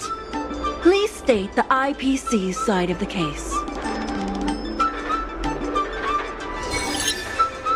The IPC specially leased operations of the dock to Aurum Alley Merchant Guild in the hopes of seeking common interest and development. Why couldn't the IPC operate the dock from the beginning? Oh, are you implying that the IPC was setting a trap for the Merchant Guild? You're saying the IPC leased the dock to the Merchant Guild, who mismanaged it, in order to destroy the Merchant Guild's credibility? That was definitely your plan all along. Ah, so you admit the Merchant Guild mismanaged the dock. This guy! The IPC specially leased operations of the dock to Aurum Alley Merchant Guild in the hopes of seeking common interest and development. But the Merchant Guild refused to cooperate with the major shops in Aurum Alley, and the once prosperous dock is now desolate. The Merchant Guild has never refused to work with any shops in Aurum Alley. Never refused? Then let me ask you, how many shops are currently in your logistics network? There will be a lot more later. Later? How much later? For the Xianzhou, does later mean 500 years? Can the shop owners here wait that long? 10 years. 20 years. Psst. What should I say? Is 20 about right? But the Merchant Guild refused to cooperate with the major shops in Aurum Alley, and the once prosperous dock is now desolate. The inefficient shipping and low volume of transactions at the Aurum Alley dock, which does not create any value at all, are clear evidence of poor management. The dock has improved shipping efficiency and transaction volume is increasing. You guys didn't think that this transaction volume would be enough, did you? The shopkeepers in Aurum Alley aren't here to play house with you. We're all trying to turn a profit. The inefficient shipping and low volume of transactions at the Aurum Alley dock, which does not create any value at all, are clear evidence of poor management. Take a look at this. What's this about? Get that out of here! The inefficient shipping and low volume of transactions at the Aurum Alley dock, which does not create any value at all, are clear evidence of poor management.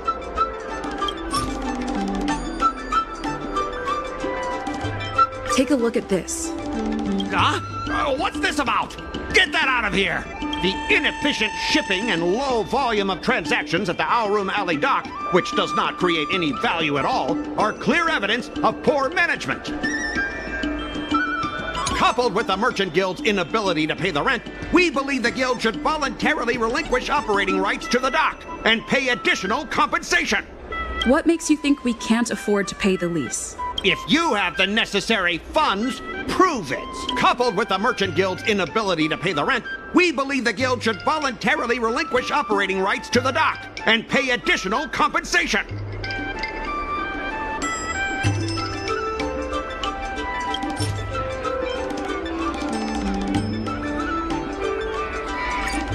We've already paid back the lease.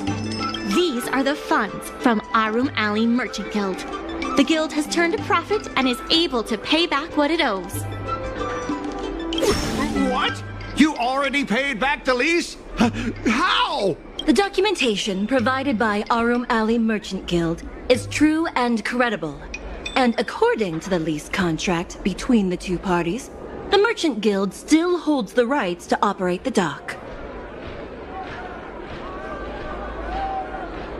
Next order of business. The Merchant Guild has accused Representative Scott of secretly sabotaging dock operations. Do you have anything to say about that? Don't be so slanderous! Why would I stoop so low? What do the frequent accidents at this dock have to do with me? How did you know about the frequent accidents at the dock? I use the shipping services too, you know. Do you have any idea how often my packages are damaged in transit? Don't feign ignorance. Isn't that all by your own design? Don't be so slanderous! Why would I stoop so low? What do the frequent accidents at this dock have to do with me? Besides, I'm not even involved in shipping operations. How could I possibly buy off a dock worker? The absurdity! Is it possible that you paid off a dock worker to do your bidding? Empty rhetoric! Let's see some evidence! Do we have any proof? Besides, I'm not even involved in shipping operations. How could I possibly buy off a dock worker? The absurdity!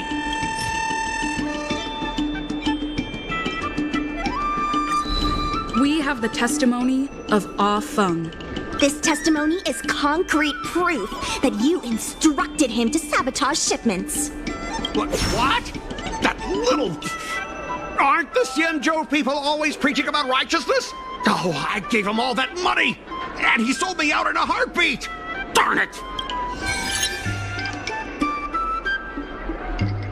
If the evidence presented is true, Mr. Scott, then this constitutes improper business practices, and the Skyfaring Commission will conduct a follow-up investigation.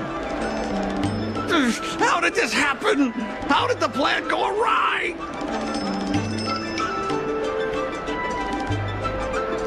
Don't forget about our bet. You have to apologize in front of everyone. What? Why should I apologize? Because you use dirty tricks to trample all over the honest work of others. An apology alone won't be enough to fix the damage. If it were, I'd make you do it 1,000 times over. Consider yourself lucky it's just the once. I hereby apologize to Aurum Alley.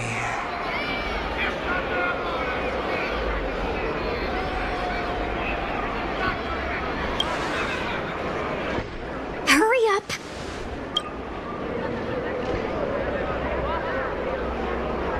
I apologize to all the people of Aurum Alley. I'm a raving idiot howling into the wind.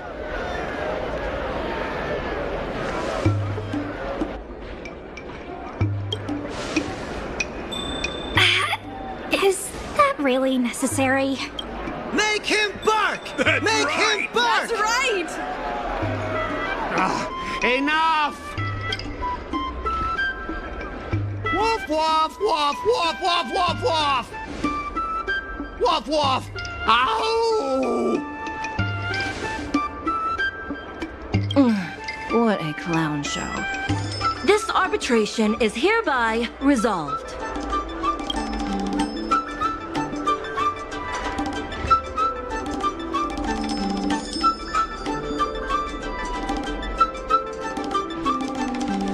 Thanks to all of you, we managed to pull through the dock's debt crisis.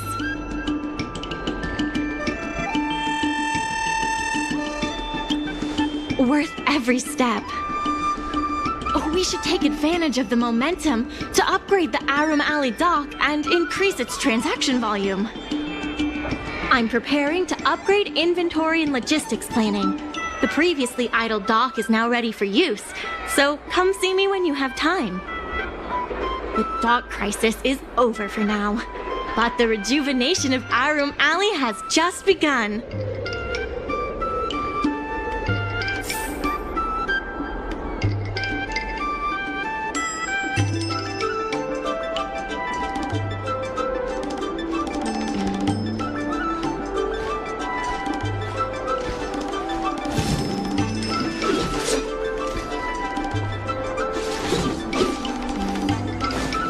Thanks to your help, the lease was paid off and the dock capacity is increasing. I told the workers to clear out areas that weren't utilized and use them to store extra cargo. Now the dock can support collaboration with more businesses. Let's keep working together for the revival of Aurum Alley.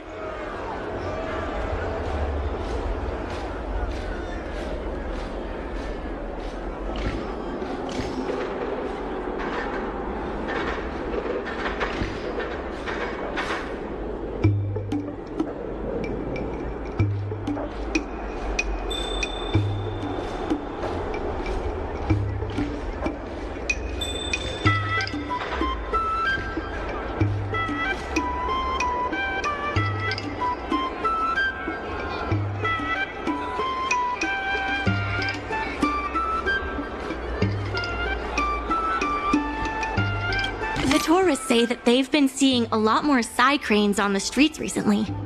Take a look for yourself.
There's been an unexpected change in plans.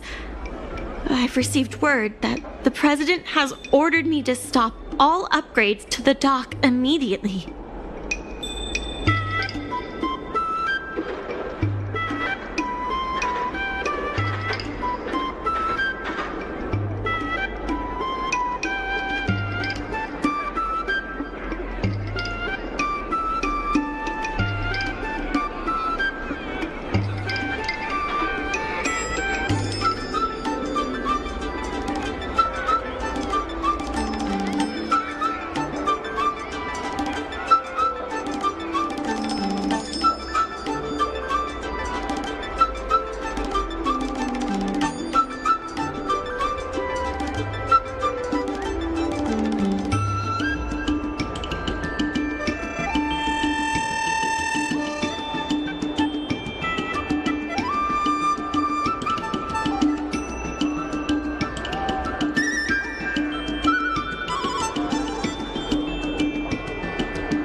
Now's not the time for jokes. I'm also confused.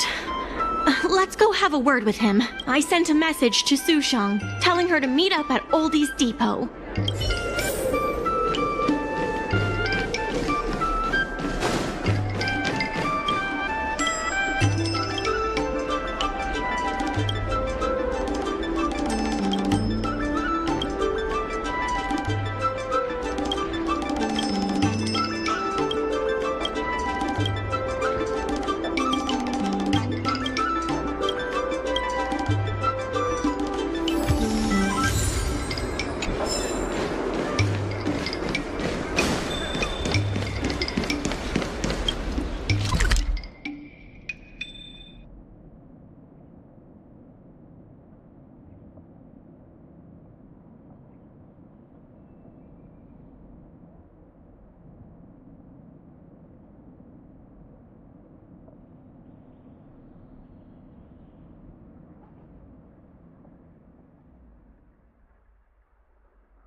they've arrived.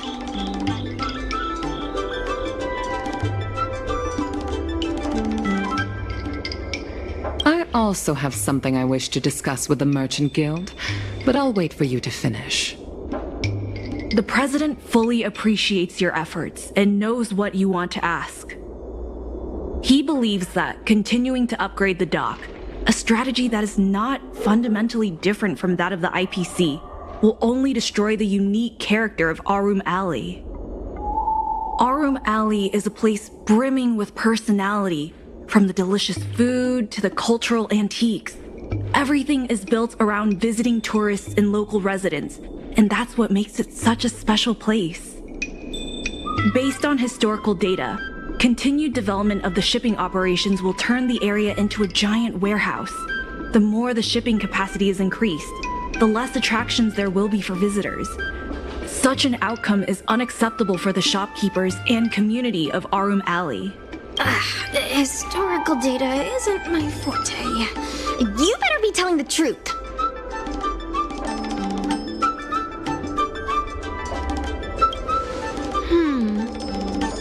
Very well. I believe it's my turn to speak. The Skyfaring Commission has received a joint request from several merchants concerning the reorganization of the Merchant Guild. Mr. President, the merchants would like you to resign as the president of the guild. There has come a day that the merchants of Aurum Alley have betrayed me. I won't give up the vision I've built for Aurum Alley, let alone step down from my duties. Is that the president speaking? It is not my intention to interfere with the Merchant Guild's affairs, but as an old friend, I would like to remind you that Aurum Alley only exists in the present, not in the past. Madam Yukong, the present is always made from the past, is it not? I suggest that you make some concessions to appease the merchants. If you don't follow Mingxi's plans for the dock, she will temporarily take over your position. Mingxi, I would like to hear your thoughts. President, I hope you understand that I am in no way vying for power over Aurum Alley. I have listened to the President's vision of prosperity since I was a child, and I want to work to achieve that vision. But currently, your ideas conflict with ours. I understand. I can accept Mingxi temporarily taking over my duties. However, Mingxi must make her decision public and win the approval of both myself and all the merchants. Since you have shown confidence, those terms should be acceptable to you. Yes, I'll do my best, President. You have to remember that even when you're acting in my place, a crisis is still imminent. You must earn at least the amount of the bidding deposit to even have a chance of thwarting off the IPC. Very well. Since the President has come to a decision, I will be in charge of calling a public meeting. Mingxi, I have something for you. When you are all finished here, remember to come and see me.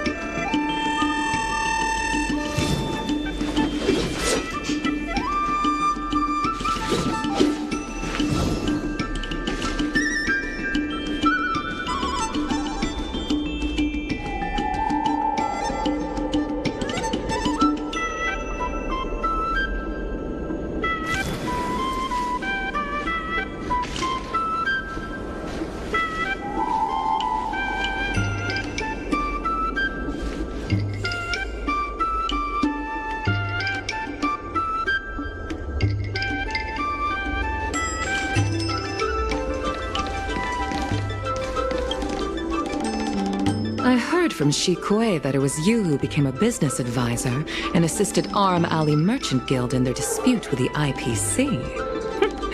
How versatile. Is there anything you can't do? I'm not very good at that either.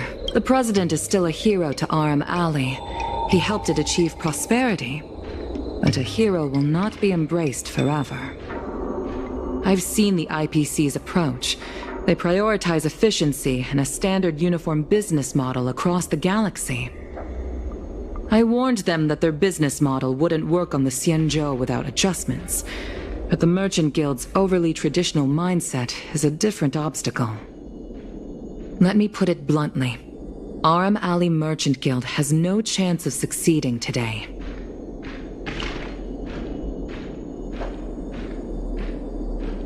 The IPC does have more capital on hand, but the review criteria are not solely focused on financial resources.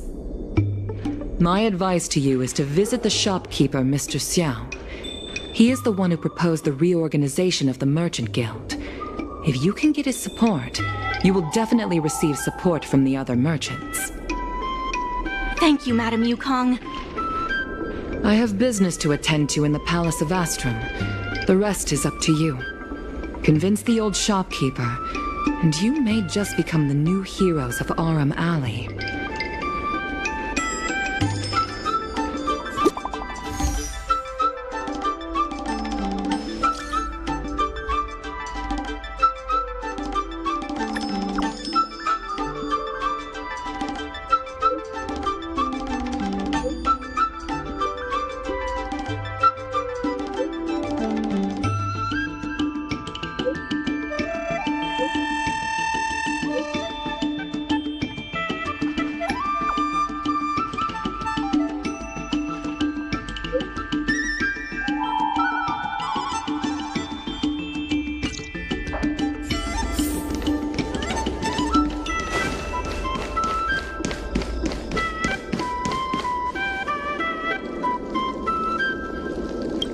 Need something fixed?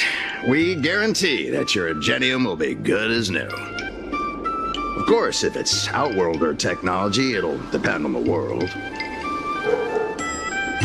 Mr. Xiao, I'm Mingxi, the Secretary of the Merchant Guild. We're here to talk about... Forget it. I support the IPC. Can you tell us why? Please leave.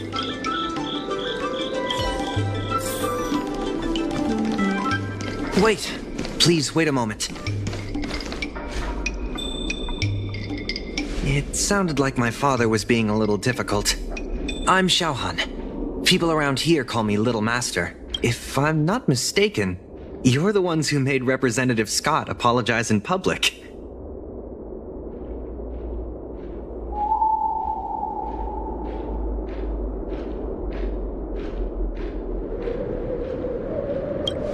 You stood up for Aurum Alley with reason and integrity. I'm thankful to you. May I ask why you wanted to speak with my father? We need the support of the merchants for the dock. And we wanted to see if your father could join us. Hadn't my father already refused? We heard that Mr. Xiao proposed to reorganize the Merchant Guild, and we wanted to ask why. I see. I'll help you figure something out. Great! Your father is a very tough nut to crack. The older generation of craftsmen can be rather set in their ways. Here, how about this? Why not join my father's shop as apprentices? My father is stern on the surface, but if he sees a capable apprentice and a sincere heart, he'll change his attitude. Well, it's better to beg forgiveness than ask permission. Let's just start you out and see what he says. So, it's decided? Let's get moving then. Time to make you apprentices. Father, my friends from the Merchant Guild want to be your apprentices. I'll go ahead and show them the ropes. Nonsense. I never said I needed more hands. Even if I did want to hire more people, I couldn't afford them. You know that better than I do. I can cover their salaries. Come on, it'd be rude to turn them away. Don't be ridiculous. A green hand like her won't be able to fix a thing. Plus, if she breaks our customer items in the process, it'll be us taking the blame. If that's what you're worried about, just give him a little training. That sounds like a yes to me. Let's get on with the job, shall we? Here's something from one of our regulars. Show him what you can do.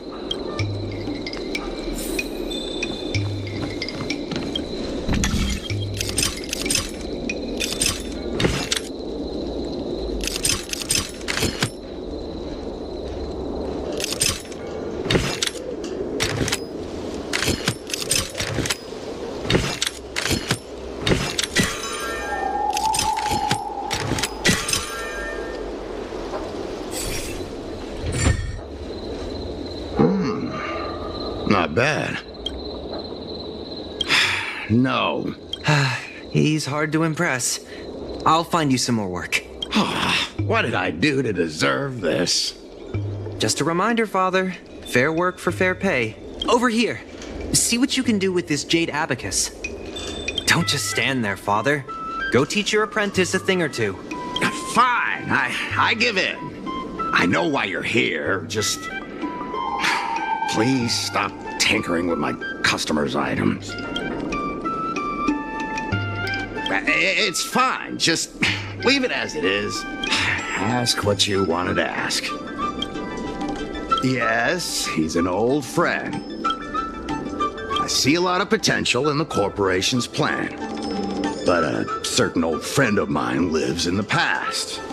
Whatever vision he has, it won't come true.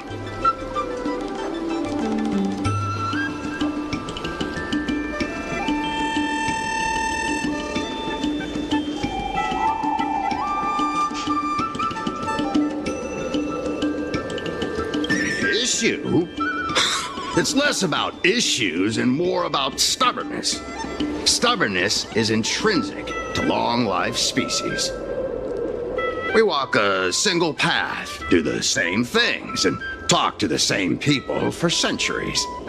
The mind can become insensitive to change. However, compared to the president, my stubbornness is nothing. Back in his day, Aurum Alley was teeming with shuttling star skiffs and commercial arumatons. But then the Lawfu departed again on the path of the hunt. Our business partners couldn't follow, so they stopped trading with us. The president does. He wants to bring the old times back. Shop owners like me know that's impossible. Therefore, I stand behind the IPC's plan. Aurum Alley will inevitably be replaced. But is your shop part of the future that the IPC promised? Hard to say. Chances are I'll have to sell it. Not the easiest decision to make, but I won't regret it. The good days are behind us. We must accept that short-life species will repurpose our lands and that night markets are destined to become shipping docks. We must come to terms with the fact that short-life ambitions will reshape a world where things were thought to last forever. Mr. Xiao, why not try working with us? Ming-Si is pushing for reforms within the guild. We are nothing like the president. Reforms? They made a lot of good points when arguing with the IPC at the dock. I do see possibilities for the guild to change.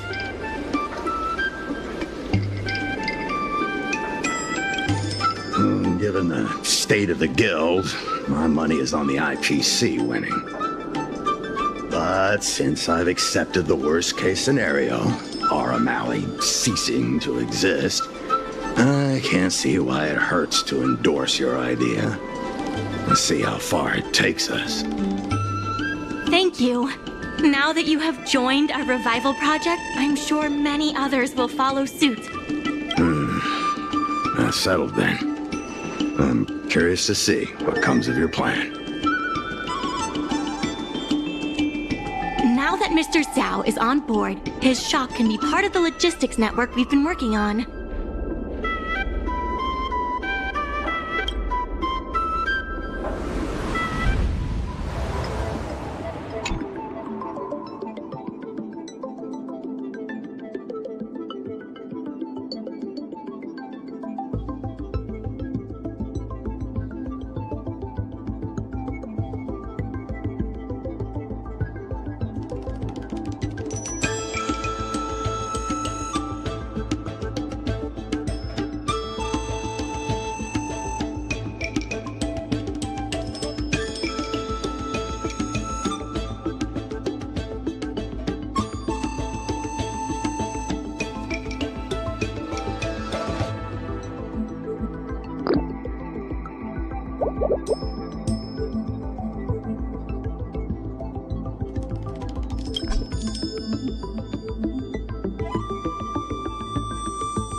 head back to the dock for now. Thanks for all the hard work, by the way. Hope things work out just as smoothly down the line.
That's all.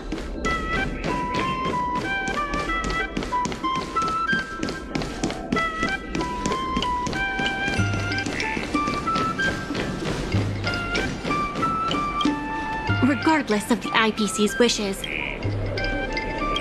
my colleagues from the Merchant Guild Accounting Department want me to remind you that we haven't met our revenue target for this phase yet.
regardless of the solving merchants' problems and earn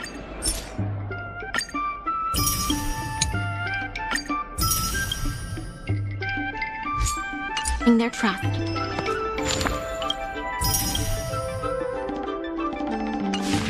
That's what any good merchant guild should do.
approaches.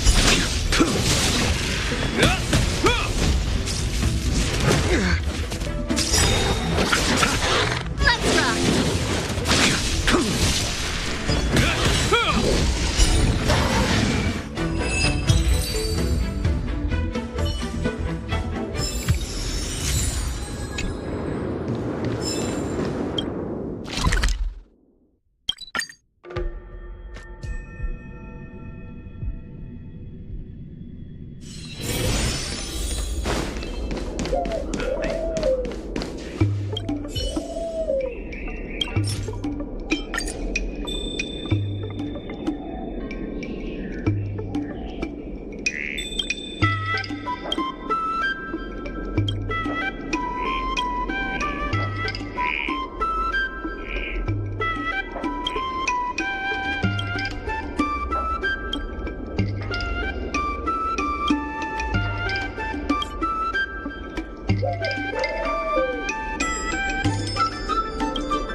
There's still more work to do on the Aurum Alley revival project. IPC sales reps are telling the shops to stay open for at least 8 hours a day. They should take a look around them.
There's still more work to do. The Merchant Guild's funds are not exactly overflowing right now. We need to work harder.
I have something to tell you. We achieved our revenue goal for this quarter. This is all thanks to you two. Not to mention the merchants of Aurum Alley. The Merchant Guild promises that we will use the money where it is meant to be spent. No disappointments. The funds will be used for the overall repair and upgrade of the dock, which means we won't be able to use the dock's shipping logistics for a while.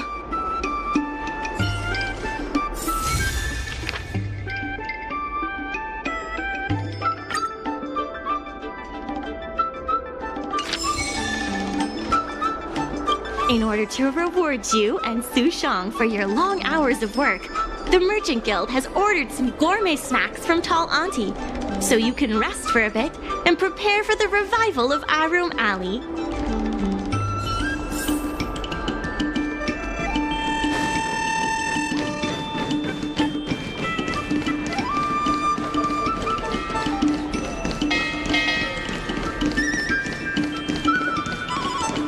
Dumplings and steamed buns. The buns are huge. And today we're ready to tickle your funny bone with our cross-talk comedy. You guys may not recognize. Time to see what these local delicacies.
And steamed buns. I've heard about all the great things you've done for Aurum Alley. Please, take your time. I've packed some for you to take home, too.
Team Buns!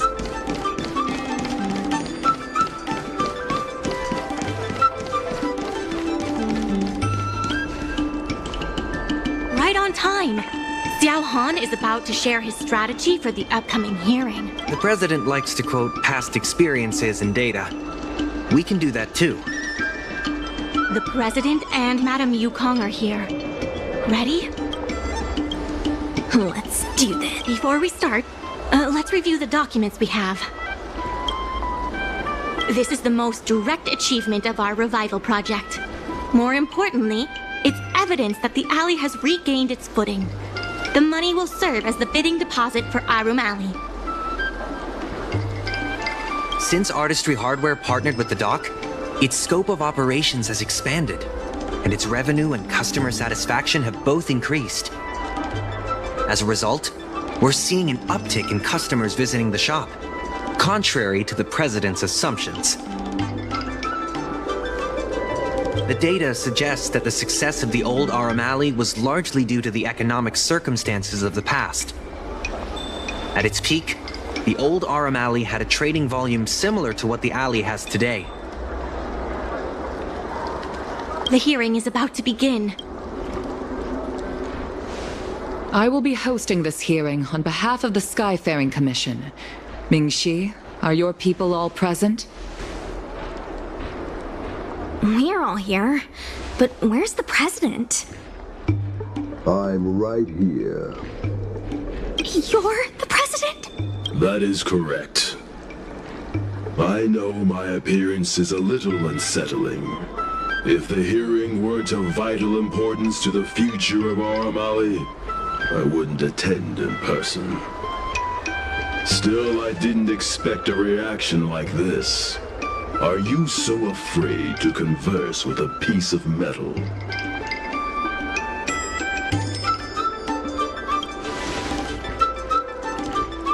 Surprised that there's an Arumaton in Aurum Alley? Let me remind everyone that we are at a hearing. Mr. President, please share with us your vision for Aurum Alley. I can tell that the opposing side is eager to see Aurum Alley thrive. Your passion resonates with me. Since we share the same passion, where is it that we disagree? The prosperity under your proposal means diminishing the alley's tradition and personality. We can afford neither.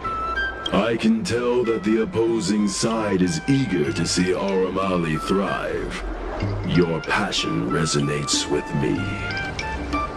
The IPC plans to turn the alley into a logistics hub. You are practically thinking the same. Our proposal is different from the IPC's. That's right. The IPC will close down Artistry Hardware if they take over. We would never do that. We protect businesses. The IPC sacrifices them for their own gain. Protect? Sacrifice? I find that humans rarely understand these concepts correctly. The outcome is what truly matters.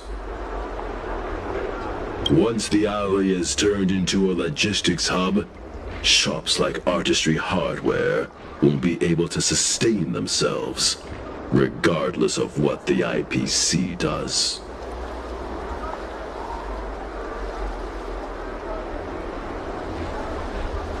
He is convinced that the IPC and us are the same.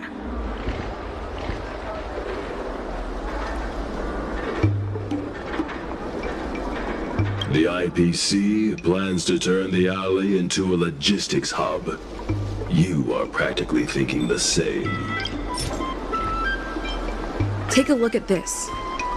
What am I looking at? Please don't waste our time. The IPC plans to turn the alley into a logistics hub. You are practically thinking the same. Take a look at this. What am I looking at?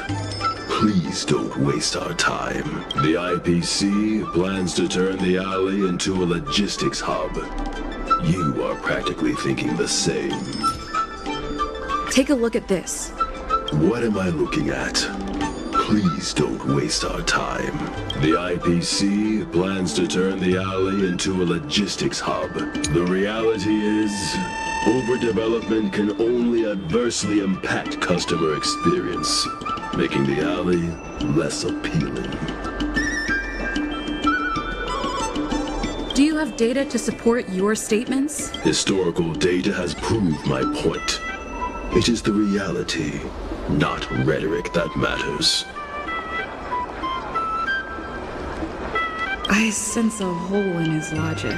The reality is, overdevelopment can only adversely impact customer experience, making the alley less appealing. Take a look at this. What am I looking at? Please don't waste our time. The reality is, overdevelopment can only adversely impact customer experience, making the alley less appealing.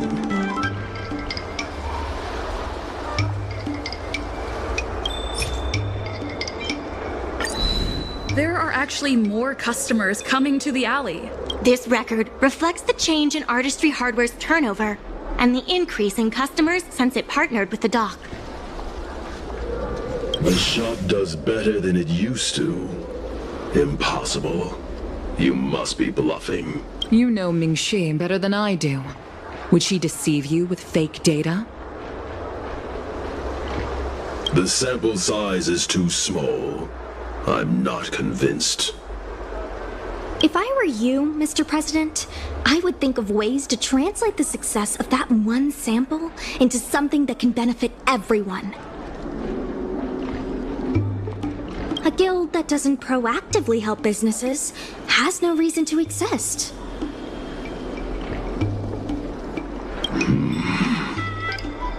You have not witnessed what I have seen, so you fail to understand my insistence. You can't just rely on your age and experience.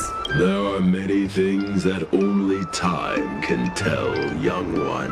You have not witnessed what I have seen, so you... Take a look at this. What am I looking at? Please don't waste our time. You have not witnessed what I have seen, so you fail to understand my insistence. Take a look at this. What am I looking at? Please don't waste our time. You have not witnessed what I have seen, so you fail to understand my insistence. Take a look at this. What am I looking at? Please don't waste our time. You have not witnessed what I have seen, so you fail to understand my insistence.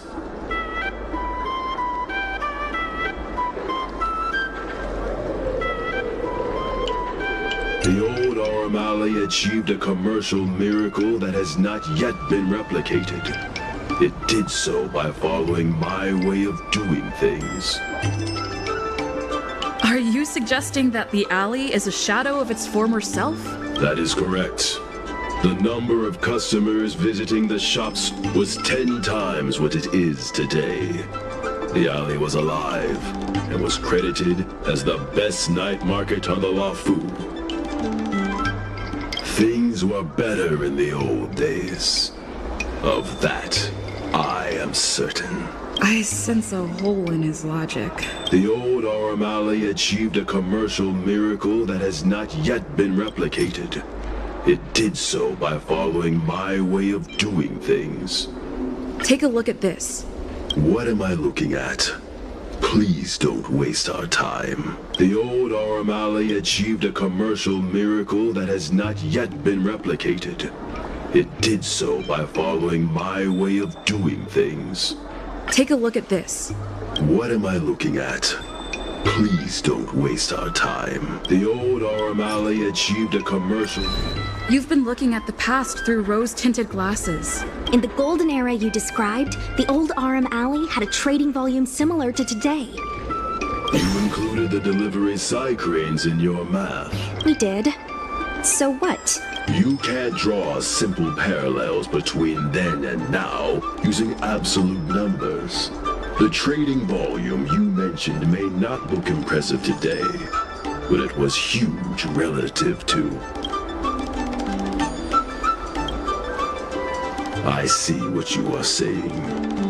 While criticizing you for making flawed comparisons, I myself also made the mistake of believing that what worked in the past could be copied to serve the present. Mr. President, the way I see it, you shouldn't regard the alley as a souvenir from the past. Aurum Alley should embrace change, as its residents do. It seems we have reached an agreement. The hearing concludes here.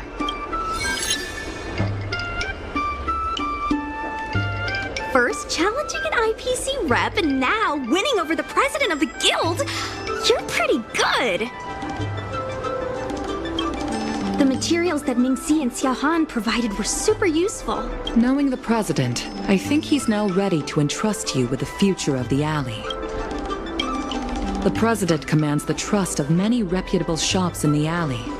Their support for him was likely to be a big obstacle to your rejuvenation project. His invitation to debate this matter publicly was a chance for the more difficult business owners to hear from you directly. I almost feel bad for him.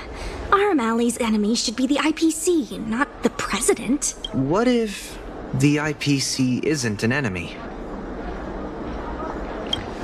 He's been transferred elsewhere. I'll be handling things from now on. You're with the IPC? Xiaohan is the IPC's operation rep in Exalting Sanctum. You snake! My original plan only involved helping you overthrow the current president. But as we progressed, I saw there was more common ground than I'd anticipated. Since we all agree that the dock is vital to Aurum Alley's development, why not take things further and turn the alley into a full-blown logistics hub? Imagine cargo ships from all corners of the galaxy, docking and departing. This place will be transformed into a renowned commercial port, instead of another run-of-the-mill market. When the IPC wins the bidding, I'm sure we can continue to work together for a brand new Aurum Alley. Hey, not so fast. It's still anyone's game. Maybe I'm getting ahead of myself. In that case, keep up the good work. I'll see you at the negotiation table.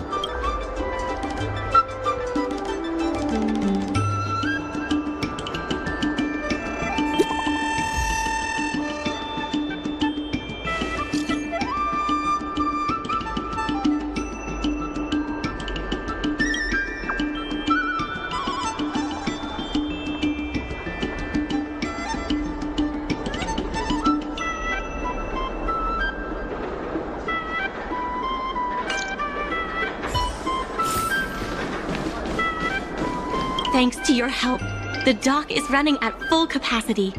Just like last time, I told the workers to clear out areas that weren't utilized and use them to store extra cargo. We now have the additional capacity to work with more businesses and have also opened a new route leading to the port. With streamlined logistics planning, I think we'll see a revitalized alley in no time. There has been an influx of tourists in Aurum Alley lately. There's even a long line for Immortal's Delight.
there's still more work to do on the Aurum Alley revival project.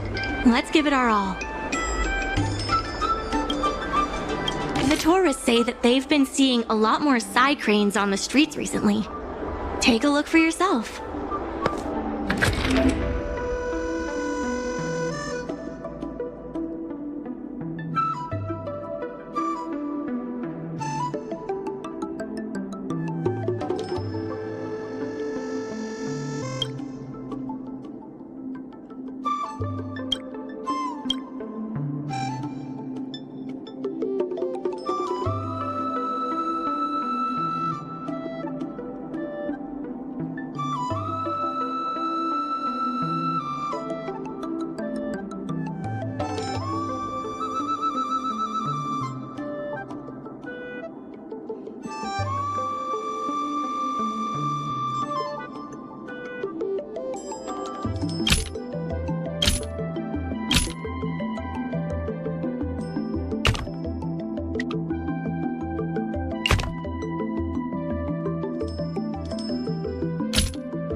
Some time ago, I asked Sushang to have a chat with Yin Sui to see if we could secure Spices Supreme as the next client for the dock.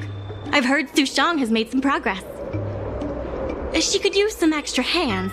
Would you mind helping her out? Thanks so much. I would have helped her myself, but I've been drowning in paperwork in preparation for the bidding. Sushang is waiting for you at Spices Supreme. Go find her when you have the time.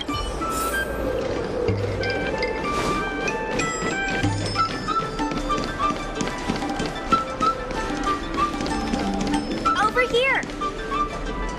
Sushang told me all about what you did to help the shops in the alley. Very impressive.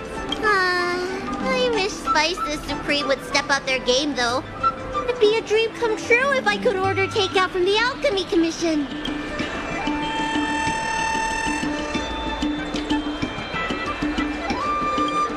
Perhaps Migraines can make deliveries between delves. Chef Yen Sui used to be on the president's side. After she heard about Mingxi's plans, she decided to cooperate with the doc. It's a good opportunity. Ah! There's finally hope for Spices Supreme takeout! Not only that, putting Spices Supreme on the map would increase interest in the alley as a whole. To get us started, I've proposed a crossover between the Merchant Guild and Spices Supreme. Buy a meal box and get a visiograph of Bailu.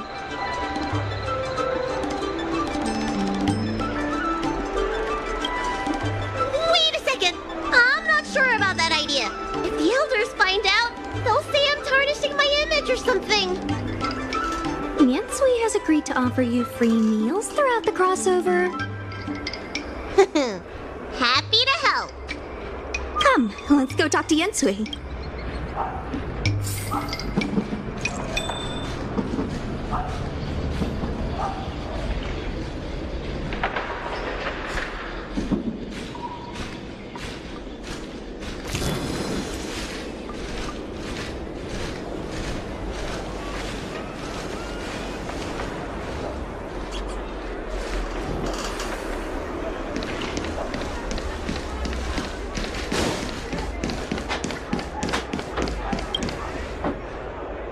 Now, would you mind giving me the lowdown on this crossover event?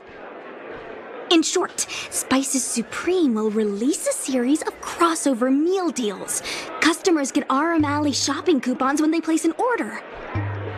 And, in addition to the coupons, you can get a visiograph of Bailu, our alley ambassador. Yep, of course, Chef Yen Sui will have the final say on what to include in these deals. Although some basic options should include meal for one, meal for two, and family meal.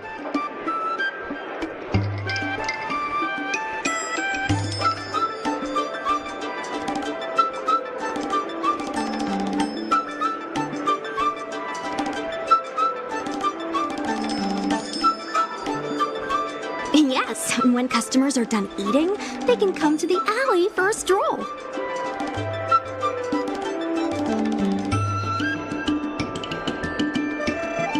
We need someone famous for branding. Lady Bailu is the High Elder of the Vidyadhara, and also the most sought-after doctor in the Alchemy Commission. If she can be our ambassador, we'll have queues for miles.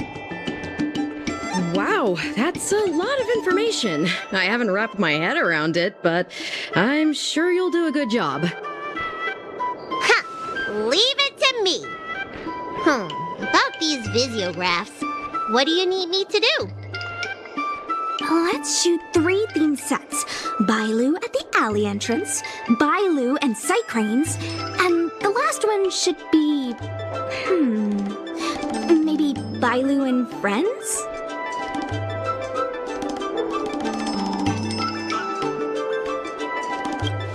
As long as Bailu is in the pictures, we should be fine. Let's go, folks!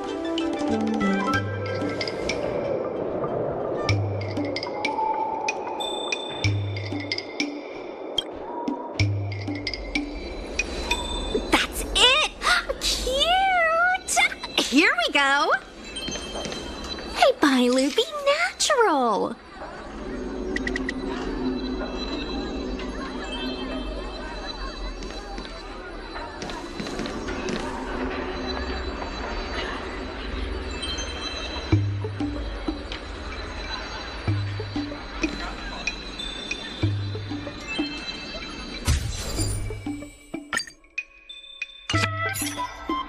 We need a slogan to go with the picture.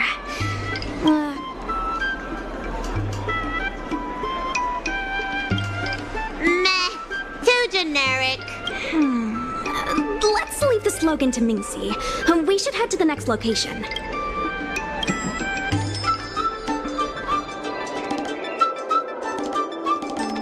Three, two, one. What's the word again? 3, 2, 1, cheese! 3, 2, 1, mung bean!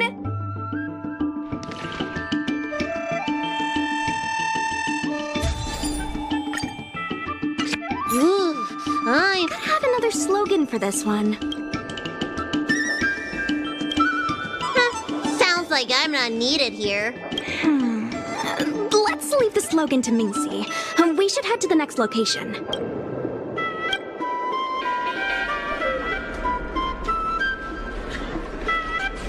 Remember, smile when you say the word. Cheese!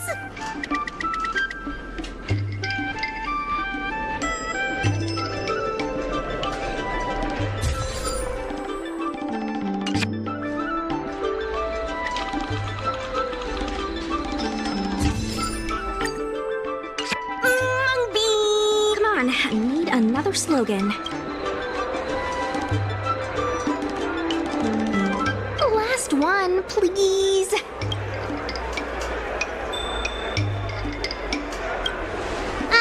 You're out of ideas. I'll ask Mingxi for some more ideas later. Let's go back to Yensui's place.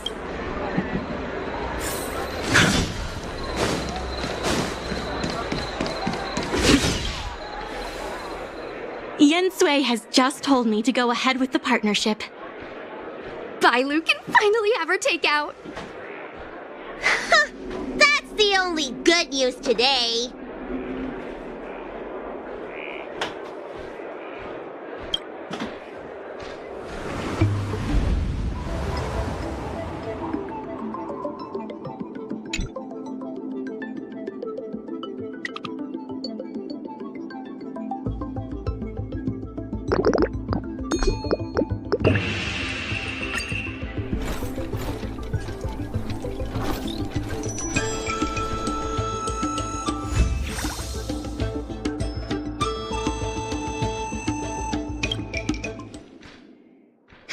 If we want to start making takeout, we're gonna need more hands in the kitchen.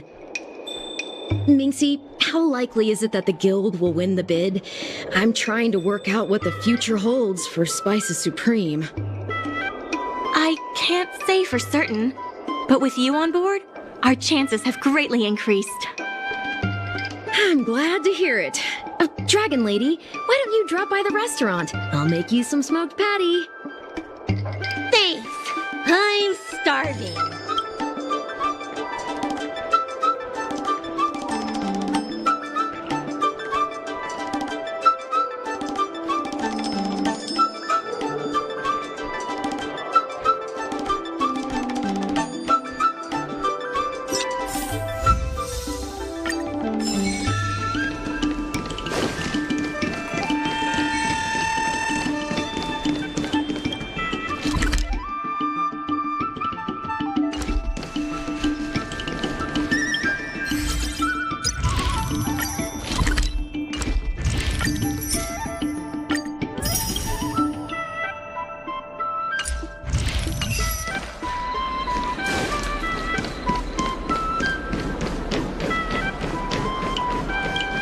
There's still more work to do on the Aurum Alley. Solving merchants'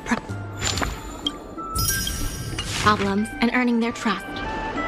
That's what any good merchant guild should do.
still more work to do on the Aurum Alley revival. There's still more work to do to revitalize Aurum Alley. Let's give it our all.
luxurious liquid amber.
Regardless of the IPC's wishes, positive changes need to be made to Aurum Alley. My colleagues from the Merchant Guild Accounting Department want me to remind you that we haven't met our revenue target for this phase yet.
I have something to tell you.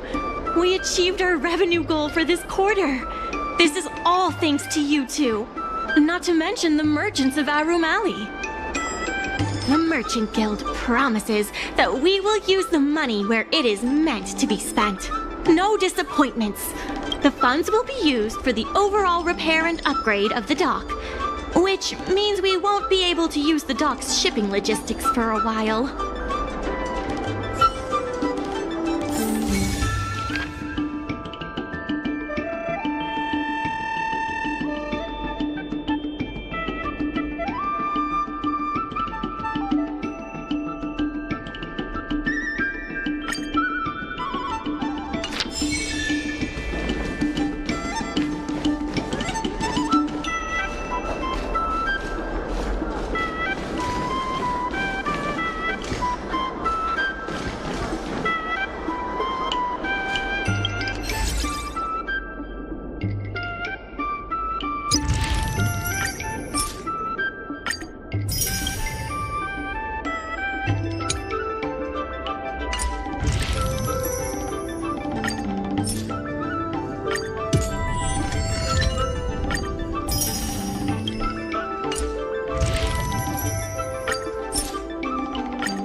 In order to reward you and Sushang for your long hours of work, the Merchant Guild has ordered some gourmet snacks from Tall Auntie, so you can rest for a bit and prepare for the revival of Aurum Alley.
Pumpkin spring brew, apricot. Some tea?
But they offered a price I couldn't refuse.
Dumplings and steamed buns! Miss Secretary asked me to prepare some refreshments for you earlier. Make yourselves comfortable. I'll bring them out shortly.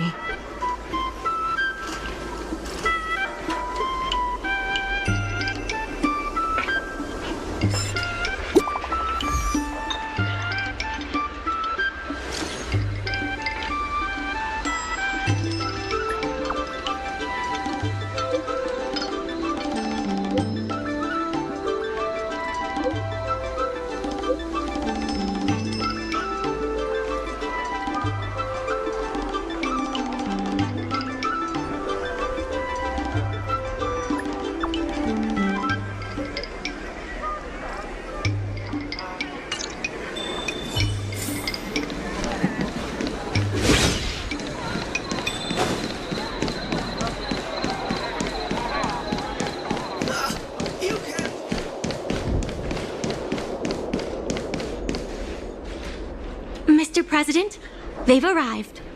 You'll forgive me for not shaking hands. I must admit I didn't expect much when Ming-Shi first brought you to me. I thought you were just another group of strangers who meant well, but wouldn't make a difference. To my disbelief, not only did you manage the lease, but you stayed to convince others, including me, that our cause is one that is worth fighting for. Even now, it's hard for me to imagine how you are going to win the bidding. As slim a chance as we have, there is still hope.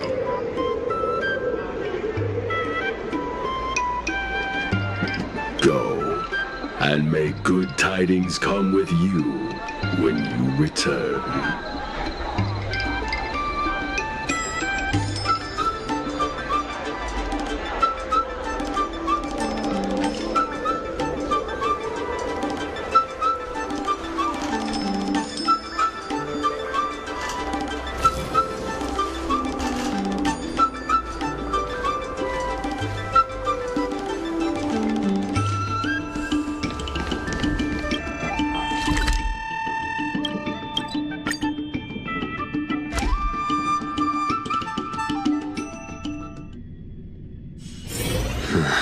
Are there other matters?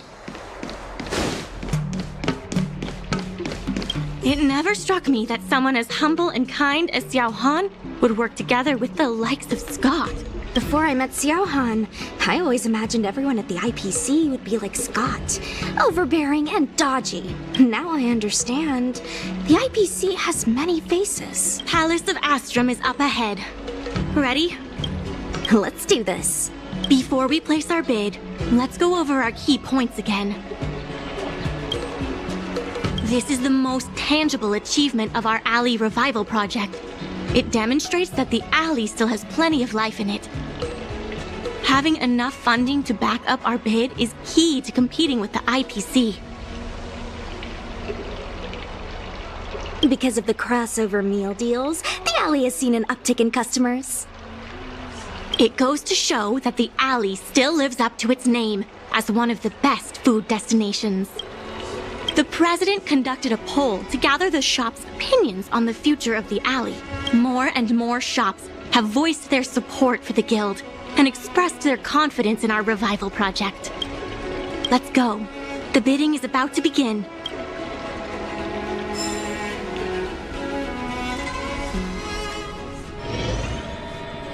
On behalf of the Skyfaring Commission, I am invited to host the public bidding of the Aurum Alley Commercial District. With members of all parties present, the proceedings may begin. I hereby ask all parties to submit your support documents for evaluation. The documents should include scope of business, ratio of contributions, and registered capital.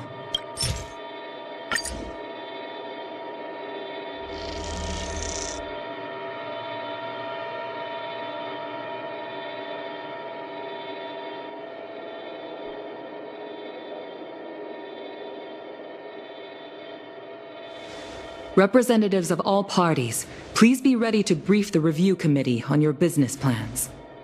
By personal request of the committee, a discussion session will be added to allow all participants to raise and answer questions.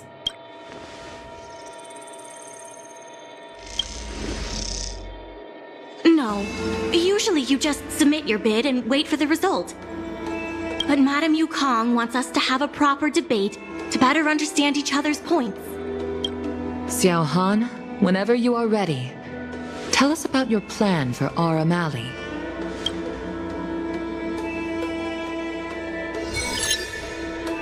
Members of Aurum Alley Merchant Guild, I hope you're all keeping well. By utilizing the dock, the guild managed to repay outstanding rents and also raised sufficient funding to stand at the bidding. That just goes to show how vital the dock is. We did much more than simply utilize the dock. But you don't deny that the dock was vital to your operations, correct? Your partnership with the shop owners and the increase in cargo handling capacity. None of it would have been possible without the dock. Wrong. None of it would have been possible without winning the hearts of local businesses. Well said, Sushang. I think you understand my point.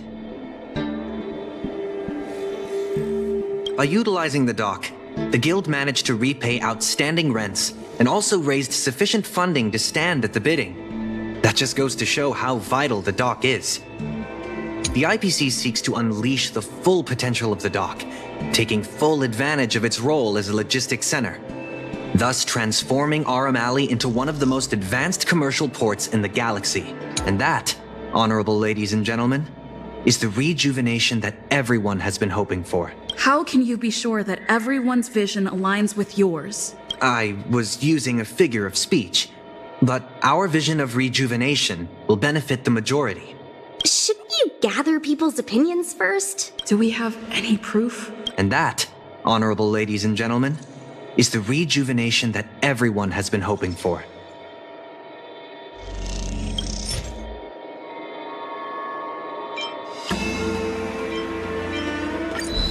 The shops think otherwise. According to the poll we conducted earlier with business owners, most of them have already partnered with the Merchant Guild and wish to preserve their current business model. Artistry Hardware is among the shops that registered this answer. Father has never been the shrewdest when it comes to business matters. I'm afraid his opinions don't constitute the most valuable insights. In agreeing with your approach, those shops may risk missing the bigger picture and opportunities for future growth.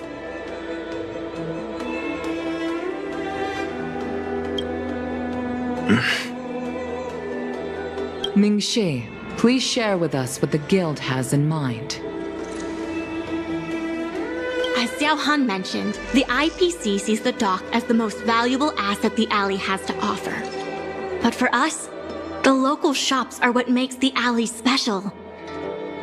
The guild serves the sole purpose of helping local businesses. We will help the alley reclaim the title of the best night market on the Luocha.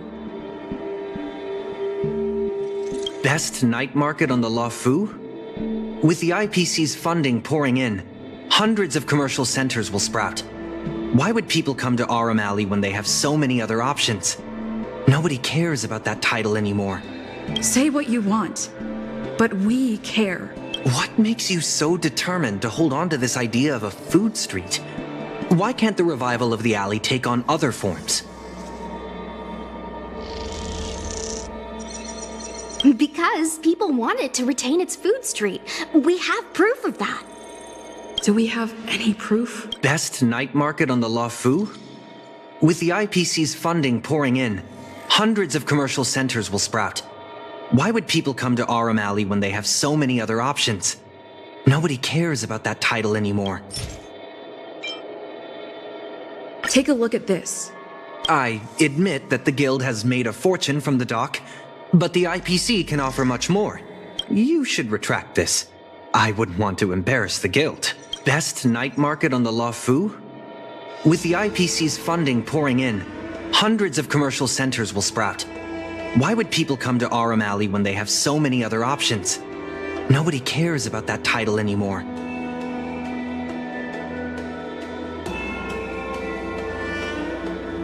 Aurum Alley needs to adapt and reimagine itself. The future that the IPC offers will ensure its name is known in the most remote corners of the galaxy. You are sacrificing its identity in exchange for a fancy brand. A brand so fancy that everyone will remember it.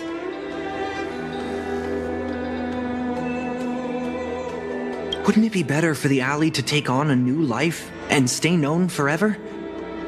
If it remains a market, I can assure you it will die quietly over the course of the next 2 centuries. You don't know that. I'm only concerned with what's best for the alley, here and now. Aurum Alley needs to adapt and reimagine itself. The future that the IPC offers will ensure its name is known in the most remote corners of the galaxy.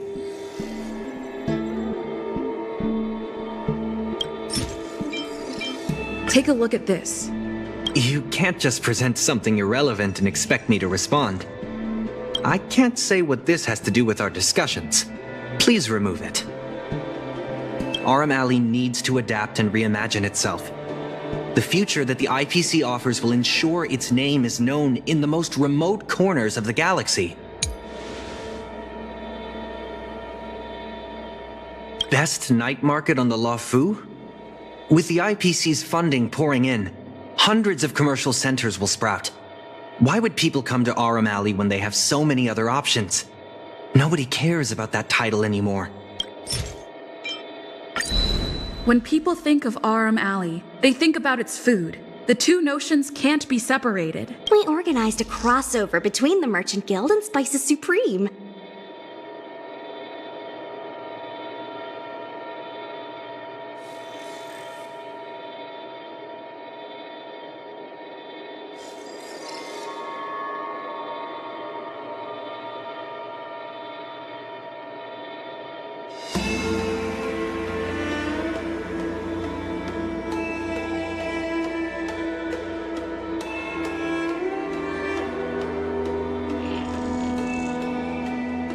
By sending out coupons and gifts, we attracted twice as many customers as we normally would.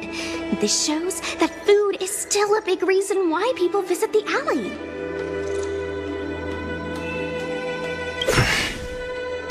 The revival you envision involves throwing pots of money into building a port while forcing away most local businesses. Wouldn't that erase the very identity of the alley? Our approach protects the people who made the alley what it is today. That concludes our discussion.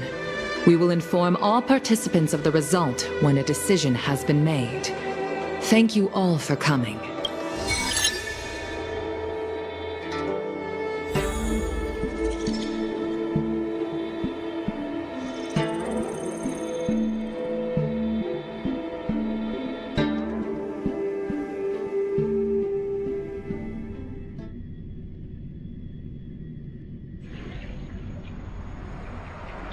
Sorry, I was zoning out. I'd heard that Xiao Han had matured a lot since returning from his study abroad. It would appear the time he spent outside the Xianzhou really did make him a better person. You're right. It really got me thinking. Even though it seems like we're doing the right thing, will we still think so 10 years from now? Sorry. You don't have to listen to me daydreaming. I'll head back to the dock for now.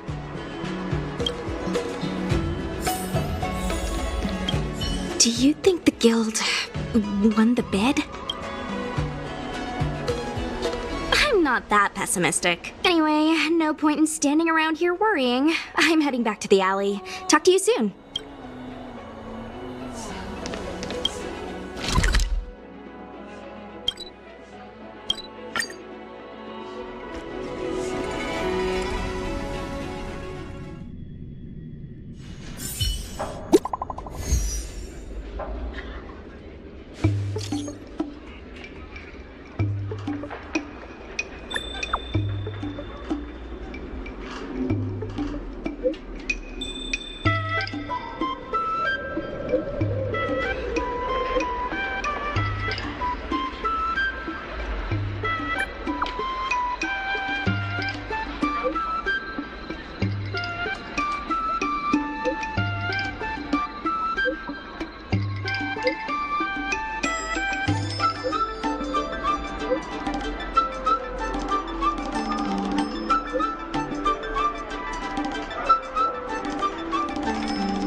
You're here.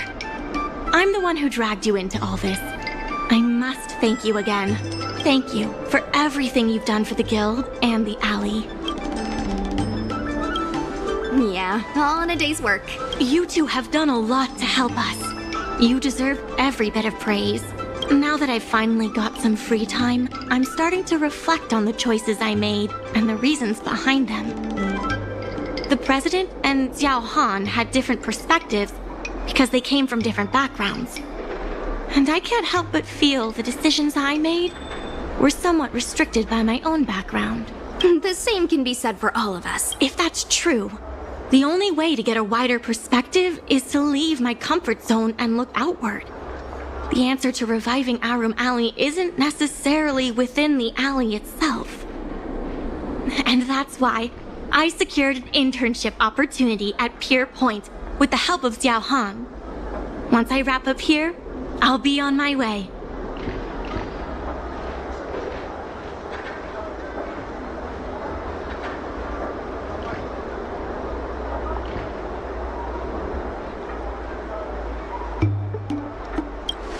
I plan to entrust the alley to you two.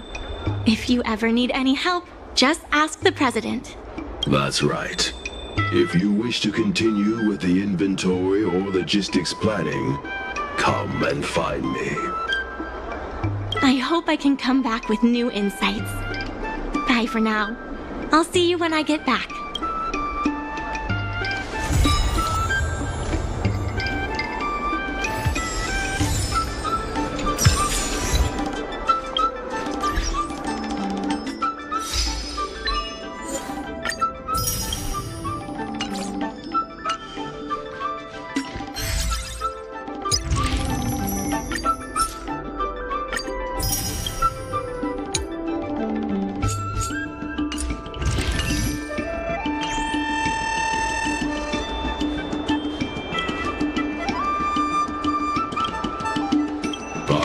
The old Aurum Alley. I was still able to walk back then.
Savor it for me.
That's all. Hi! Interested in fitness martial arts?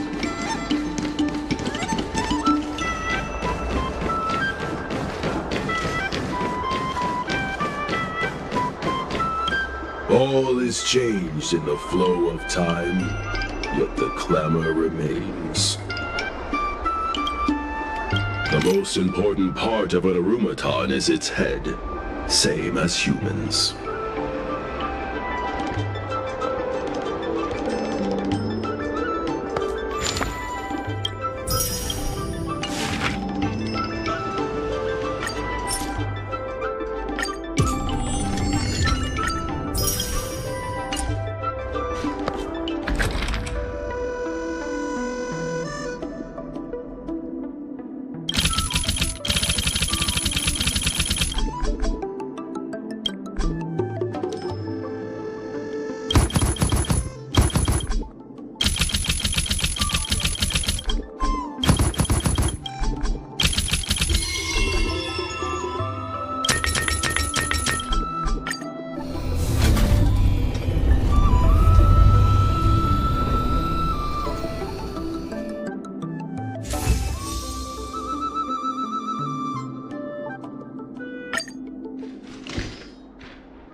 All is changed in the flow of time.